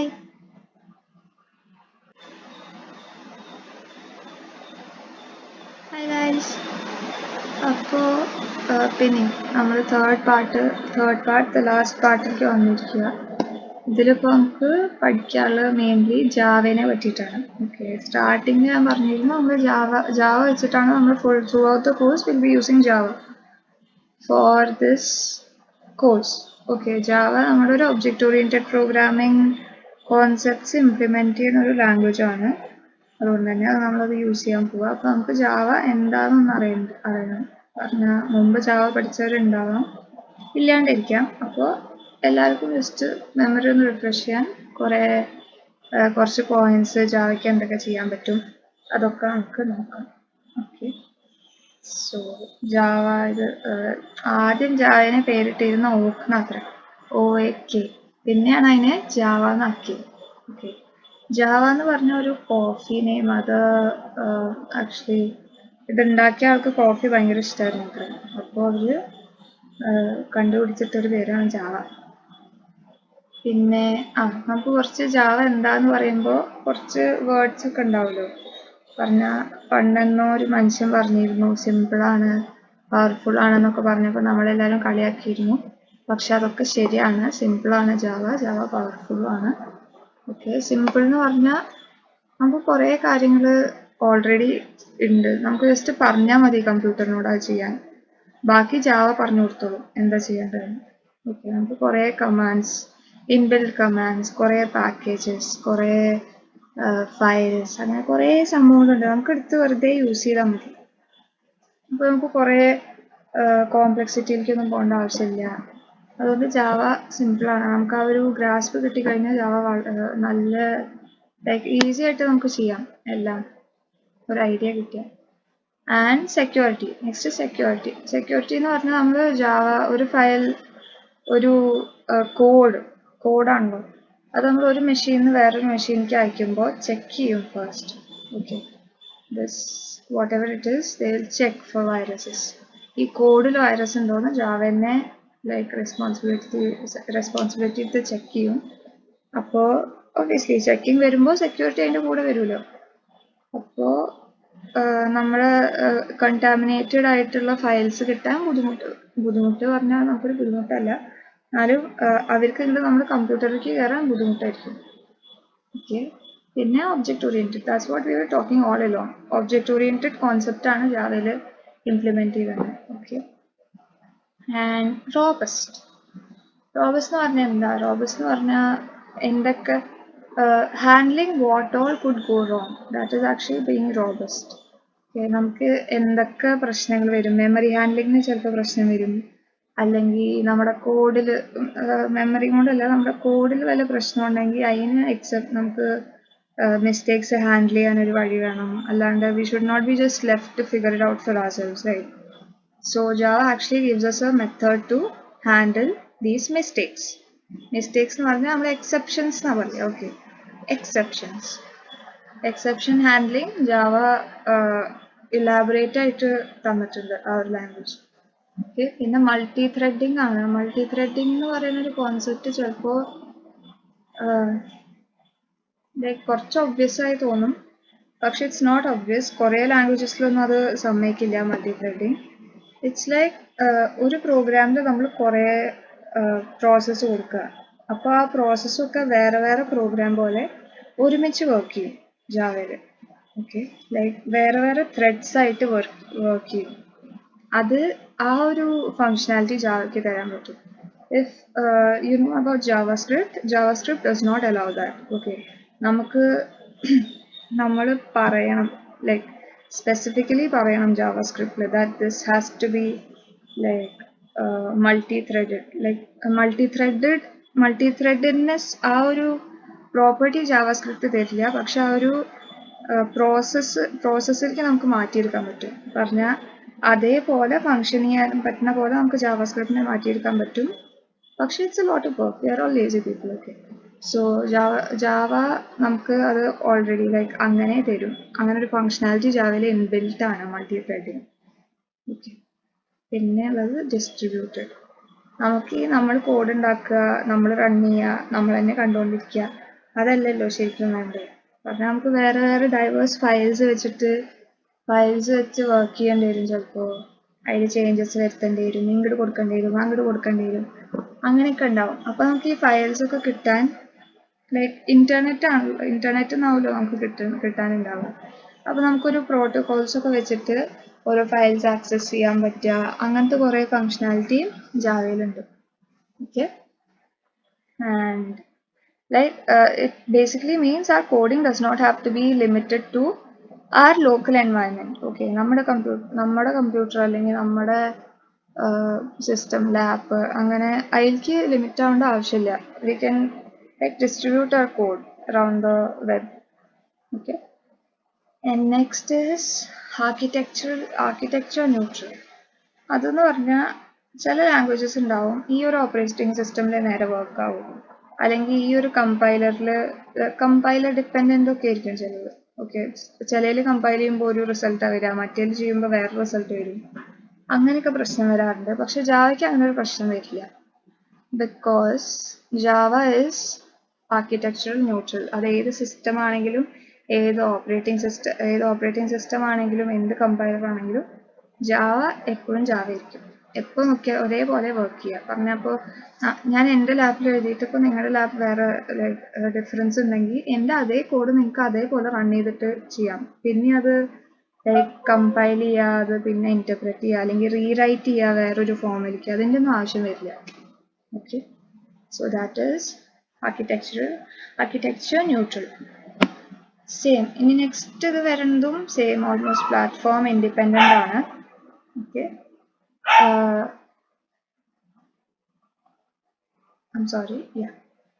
Platform independent ആണ്. അത് same thing. അപ്പോൾ പറഞ്ഞില്ലേ, പ്ലാറ്റ്ഫോം ആ ഒരു ഓപ്പറേറ്റിംഗ് സിസ്റ്റമോ അല്ലെങ്കിൽ ഒരു ഹാർഡ്വെയറിനോട് ഡിപ്പെൻഡൻ്റ് അല്ല കോഡ്. ജാവ എന്ന് പറയുന്ന ഒരു കോഡ് ഡിപ്പെൻഡൻ്റ് അല്ല. And I tell you why. Okay, നമ്മൾ ജാവ കോഡ് എഴുതി. ഓക്കെ, നമുക്കൊരു ജാവ കോഡ് എഴുതിയിട്ട് നമ്മൾ കമ്പൈൽ ചെയ്യാണ്. കമ്പൈൽ ചെയ്യുമ്പോൾ ജാവ കോഡ് ബൈറ്റ് കോഡ് എന്ന് പറയുന്ന ഒരു സംഭവമാവുക. ഓക്കെ, ബാക്കി ലാംഗ്വേജ് ഒക്കെ സാധാരണ നേരെ മെഷീൻ കോഡിലേക്ക് ഒരു ഇത് ചെയ്യുക. ഓപ്പറേറ്റിംഗ് സിസ്റ്റമിലത്തെ ഒരു കമ്പൈലർ മെഷീൻ കോഡിലേക്ക് മാറ്റുക ചെയ്യുക. ബട്ട് ജാവ ഫസ്റ്റ് ബൈറ്റ് കോഡിലേക്കാവും. And we have something called Java virtual machine. Okay, virtual machine എന്ന് പറഞ്ഞാൽ എങ്ങനെ പറഞ്ഞുതരാം? ഒരു മെഷീൻ ഉണ്ട്, പക്ഷെ അത് കാണാനൊന്നും പറ്റില്ല. പറഞ്ഞാൽ ഒരു മെഷീൻ്റെ എല്ലാ ഫങ്ഷനാലിറ്റിയും ചെയ്യും, but it is not visible, it's virtual.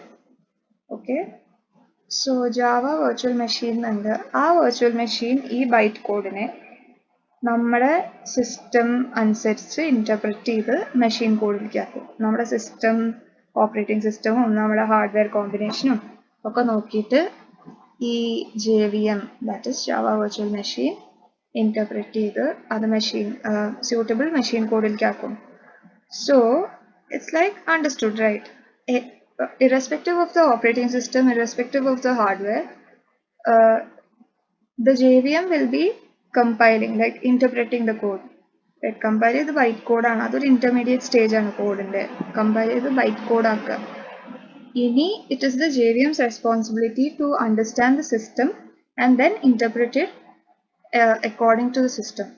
So ഏതൊരു സിസ്റ്റം ആയാലും JVM അത് ചെയ്യും.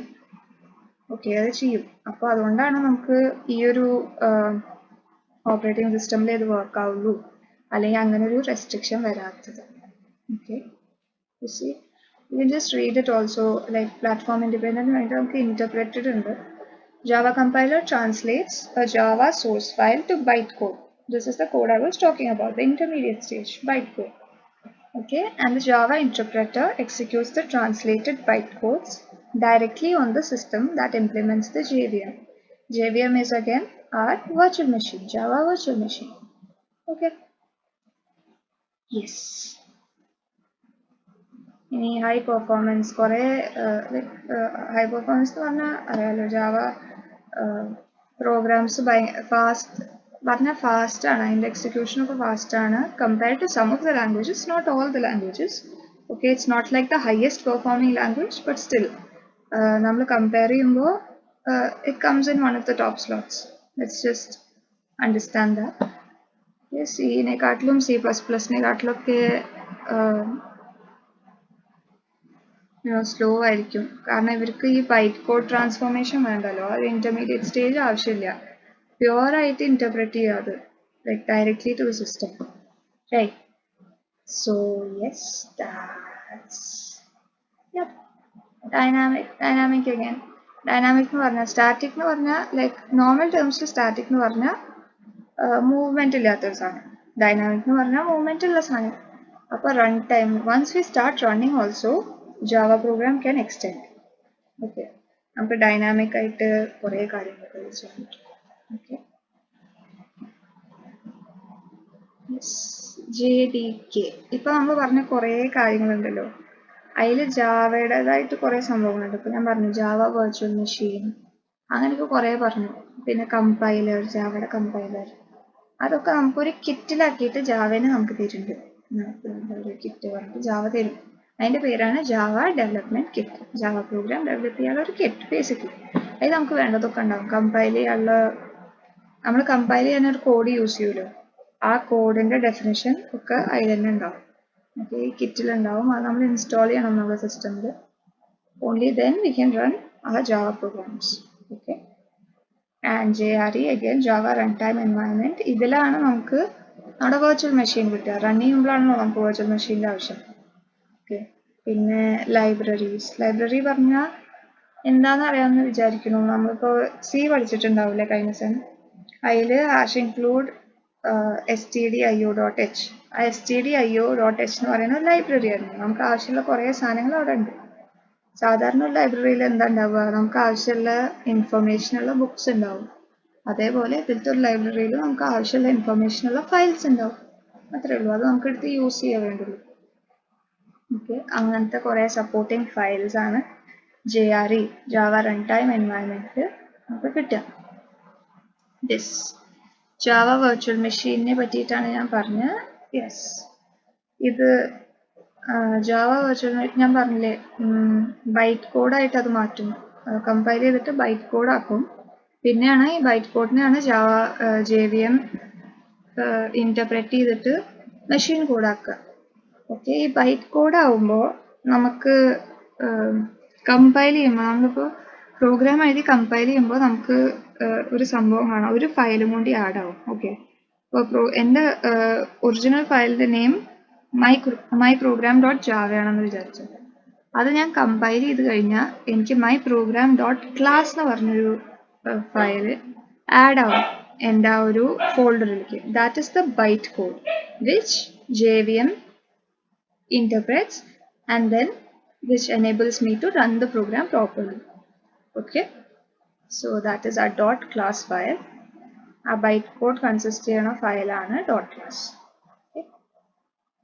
ബൈറ്റ് കോഡ് നമ്മൾ പറഞ്ഞു, ഇന്റർമീഡിയറ്റ് സ്റ്റേജ് ആണെന്ന് പറഞ്ഞു. അത് സേവ് ആവുന്നത് കോഡ് .class എക്സ്റ്റൻഷൻ ഉള്ളൊരു ഫയലിലാണെന്ന് പറഞ്ഞു. Yes, this is basically a flow chart. Okay, obviously Java code, we have .java എന്നാണ് എക്സ്റ്റൻഷൻ കൊടുക്കുക നമ്മൾ ഫയൽ, ജാവ കോഡുള്ള ഫയലിന്. Okay, .java. ജാവ കമ്പൈലർക്ക് പോകുന്നത് കമ്പൈലർ ബൈറ്റ് കോഡാക്കും, അത് എന്നിട്ട് JVM. Everything goes to JVM. Okay, JVM എന്നൊരു സ്റ്റെപ്പ് ഉണ്ടാവും.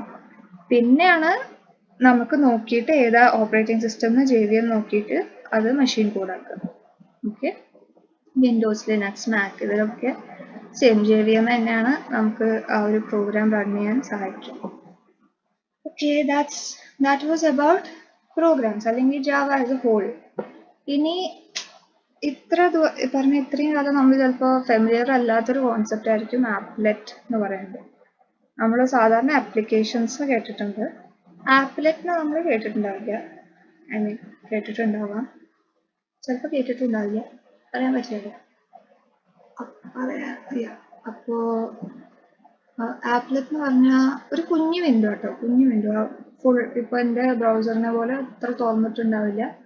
അല്ലെങ്കിൽ നമ്മൾ സാധാരണ കോഡ് റൺ ചെയ്യുമ്പോൾ നമുക്ക് ടെർമിനലിലാണ് റിസൾട്ട് കിട്ടുക, അല്ലേ? ടെർമിനലിലാണ് നമുക്ക് ഔട്ട്പുട്ട് കിട്ടുക. പക്ഷെ ആപ്ലെറ്റ് എന്ന് പറയുമ്പോൾ ഒരു കുഞ്ഞു വിൻഡോ ആയിരിക്കും നമ്മുടെ ഔട്ട്പുട്ട്. ഓക്കെ, അതിൽ show you an example. Okay, ഇതാണോ ഇങ്ങനൊരു കുഞ്ഞു വിൻഡോ നമ്മൾ പ്രോഗ്രാം ചെയ്യേണ്ടതാണ്. ഈ വിൻഡോ ആണ് നമ്മുടെ ഔട്ട്പുട്ട് എന്ന് പറയുന്നത്. ഓക്കെ, ഇതൊരു എന്തെങ്കിലും ഫങ്ഷണാലിറ്റിക്ക് യൂസ് ചെയ്യുന്ന കുഞ്ഞൊരു ആപ്ലിക്കേഷൻ. ആ ആപ്ലിക്കേഷൻ എന്ന് പറഞ്ഞാൽ സ്റ്റാൻഡ് അലോൺ അല്ല, നമുക്ക് ഒറ്റയായിട്ടൊരു ആപ്ലെറ്റ് എന്ന് പറഞ്ഞാൽ ഉണ്ടാക്കാൻ പറ്റില്ല. നമുക്ക് വേറൊരു വലിയ പ്രോഗ്രാമിൽ എംബെഡ് ചെയ്യാൻ പറ്റുന്ന സാധനമാണ് ആപ്ലെറ്റ്. ഓക്കെ, എംബെഡ് ചെയ്താലേ നമുക്ക് ആപ്ലെറ്റ് യൂസ് ചെയ്യാൻ പറ്റൂ, അല്ലെങ്കിൽ നമുക്ക് യൂസ് ചെയ്യാൻ പറ്റില്ല. ഇപ്പോൾ HTML അറിയുന്ന ആൾക്കാരാണെങ്കിൽ നമ്മൾ HTML അത് ഇൻക്ലൂഡ് ചെയ്യണം. ആപ്ലെറ്റ് എന്ന് പറഞ്ഞൊരു ടാഗ് ഉണ്ട്, അത് വെച്ചിട്ട് നമ്മൾ ഇൻക്ലൂഡ് ചെയ്യണം. Like yes, we have to include that file. Okay, it is not a standalone thing. Okay, let's just understand that really properly. ഇനി നമുക്കൊരു പ്രോഗ്രാമിൽ എന്തൊക്കെ ഫങ്ഷൻസ് വേണമെങ്കിൽ എഴുതാമല്ലോ. പറഞ്ഞ ജാവ പ്രോഗ്രാം നമുക്ക് ഇഷ്ടമുള്ള ഫങ്ഷൻസ് നമ്മൾ എഴുതുന്നു നമ്മുടെ പ്രോഗ്രാം. പക്ഷെ ആപ്ലെറ്റ് അത് സമ്മതിക്കില്ല കേട്ടോ. ആപ്ലെറ്റിലാകെ നമുക്ക് 5 സ്റ്റാൻഡേർഡ് പ്രോഗ്രാംസ് ഉണ്ട്. ഐ മീൻ സ്റ്റാൻഡേർഡ് മെത്തേഡ്സ് ഉണ്ട്. മെത്തേഡ്സ് അല്ലെങ്കിൽ ഫങ്ഷൻസ്. നമ്മൾ ഇത്രയും കാലം ഫങ്ഷൻസിലാവും പറഞ്ഞ് പഠിച്ചിട്ടുണ്ടാവുക. ബട്ട് ജാവയിലേക്ക് വരുമ്പോൾ നമ്മൾ ഫങ്ഷൻസിനെ മെത്തേഡ്സ് എന്നാണ് വിളിക്കുക. Okay, methods. Okay, so we have 5 standard methods for an applet. Okay, init ഉണ്ട്, start, paint, stop and destroy. Okay. ഒരു ആപ്ലെറ്റ് സ്റ്റാർട്ട് ചെയ്യുമ്പോൾ അതിലത്തെ ദ ഫസ്റ്റ് ടൈം സ്റ്റാർട്ട് ചെയ്യുമ്പോൾ അതിലത്തെ 3 എണ്ണ വിളിക്കുക. ഇനിറ്റ് വിളിക്കും, സ്റ്റാർട്ട് വിളിക്കും, പെയിന്റ് വിളിക്കും. പിന്നെ അത് സ്റ്റോപ്പ് ചെയ്യുമ്പോൾ ബാക്കി 2 എണ്ണ, സ്റ്റോപ്പ് ആൻഡ് ഡിസ്ട്രോയ്. പക്ഷേ ഈ ഇനിറ്റും സ്റ്റാർട്ടും തമ്മിലുള്ള ഡിഫറൻസ് എന്താന്ന് പറഞ്ഞാൽ, ഇനിറ്റ് ആ ഫസ്റ്റ് ടൈമേ വിളിക്കുന്നു. പറഞ്ഞാൽ ഫസ്റ്റ് ടൈം നമ്മൾ ആ ആപ്ലെറ്റ് റൺ ചെയ്യുമ്പോൾ ആ പ്രാവശ്യം മാത്രമേ വിളിക്കുള്ളൂ. സ്റ്റാർട്ട് പക്ഷെ എപ്പോൾ നമ്മൾ റൺ ചെയ്താലും വിളിക്കും. ഓക്കെ, ഇനിറ്റിൽ ബേസിക്കലി നമ്മൾ അതിൽ വേണ്ട വേരിയബിൾസ് ഒക്കെ ഇനീഷ്യലൈസ് ചെയ്യുക. പറഞ്ഞാൽ നമുക്ക് കുറേ വേരിയബിൾസ് ഒക്കെ ആവശ്യം ഉണ്ടാവുമല്ലോ, അപ്പോൾ അതൊക്കെ നമ്മൾ ഇനീഷ്യലൈസ് ചെയ്യും. അപ്പോൾ നമുക്കത് ഒരു പ്രാവശ്യമല്ലേ ചെയ്യേണ്ട ആവശ്യമുള്ളൂ. എപ്പോഴും നമ്മൾ തുറക്കുമ്പോൾ ഇനീഷ്യലൈസ് ചെയ്യേണ്ട കാര്യമില്ലല്ലോ. പിന്നെ വരുന്ന സ്റ്റാർട്ട്, അതിലാണ് നമ്മൾ എന്താ ചെയ്യേണ്ടത് എന്ന് എഴുതുക. ഓക്കെ, എന്തൊക്കെയാണ് ചെയ്യേണ്ടത്, നമുക്ക് ഈ വേരിയബിൾസ് ഒക്കെ വെച്ചിട്ട് എന്താ ചെയ്യേണ്ടത്, അതെങ്ങനെ ചേഞ്ച് ചെയ്യേണ്ടതെന്നൊക്കെ നമ്മൾ എഴുതും. പെയിന്റ് എന്ന് പറയുന്നത് നമുക്ക് അപ്ഡേറ്റ് ചെയ്യാനാണ്. അങ്ങനെയൊക്കെ പെയിന്റ് എന്ന് പറഞ്ഞാൽ നമ്മൾ ഫസ്റ്റ് സ്റ്റാർട്ടിങ്ങിൽ ആ ഒരു സ്ട്രക്ചർ വരുത്താൻ നമ്മൾ യൂസ് ചെയ്യും പെയിന്റ് മെത്തേഡ്. പിന്നെ അത് അപ്ഡേറ്റ് ചെയ്യാനും നമ്മൾ യൂസ് ചെയ്യും. Okay, yes, paint, and then we have stop. That is like, yeah, obviously stop എന്ന് പറഞ്ഞാൽ ആപ്ലെറ്റ് നമുക്ക് സ്റ്റോപ്പ് ചെയ്യാൻ. ഡിസ്ട്രോയ് എന്ന് പറഞ്ഞാൽ നമ്മളത് ക്ലോസ് ചെയ്യുമ്പോൾ it will be destroyed once and for all. Like അത് മെമ്മറിയിൽ പിന്നെ ഉണ്ടാവില്ല. നമ്മുടെ ഒരു ആപ്ലെറ്റ് നിൽക്കും, അതായത് റൺ ചെയ്യണ്ടേ നിൽക്കും. ഓക്കെ, ഈ സ്റ്റോപ്പും ഡിസ്ട്രോയും തമ്മിലുള്ള ഡിഫറൻസ് എന്ന് പറഞ്ഞാൽ, സ്റ്റോപ്പ് എന്ന് പറഞ്ഞാൽ ഇപ്പോൾ നമ്മളൊരു വെബ് പേജിലാണ് നമ്മുടെ ആപ്ലെറ്റ് എംബെഡ് ചെയ്തെന്ന് വെച്ചാൽ, നമ്മൾ ആ ഒരു പേജ് വിട്ടിട്ട് വേറൊരു ടാബിലേക്ക് പോയി. ഓക്കെ, ടാബിലേക്ക് പോവുക, അല്ലെങ്കിൽ ആ വെബ് ബ്രൗസർ വിട്ടിട്ട് നമ്മൾ എങ്ങനെയും പോയാൽ അത് സ്റ്റോപ്പേ ആവുള്ളൂ. ഓക്കെ, ഡിസ്ട്രോയ് ആവില്ല. നമ്മൾ പിന്നെയും തിരിച്ചു വന്നാൽ അത് അവിടെ തന്നെ ഉണ്ടാവും. പക്ഷെ ഡിസ്ട്രോയ് ആവുക എന്ന് പറയുമ്പോൾ നമ്മൾ ക്ലോസ് ചെയ്ത് പോയി കഴിഞ്ഞാൽ അത് പിന്നെ നമ്മൾ തിരിച്ചു വരുമ്പോൾ അവിടെ ഉണ്ടാവില്ല. Okay, it will be destroyed. Yes. So that's that about applets.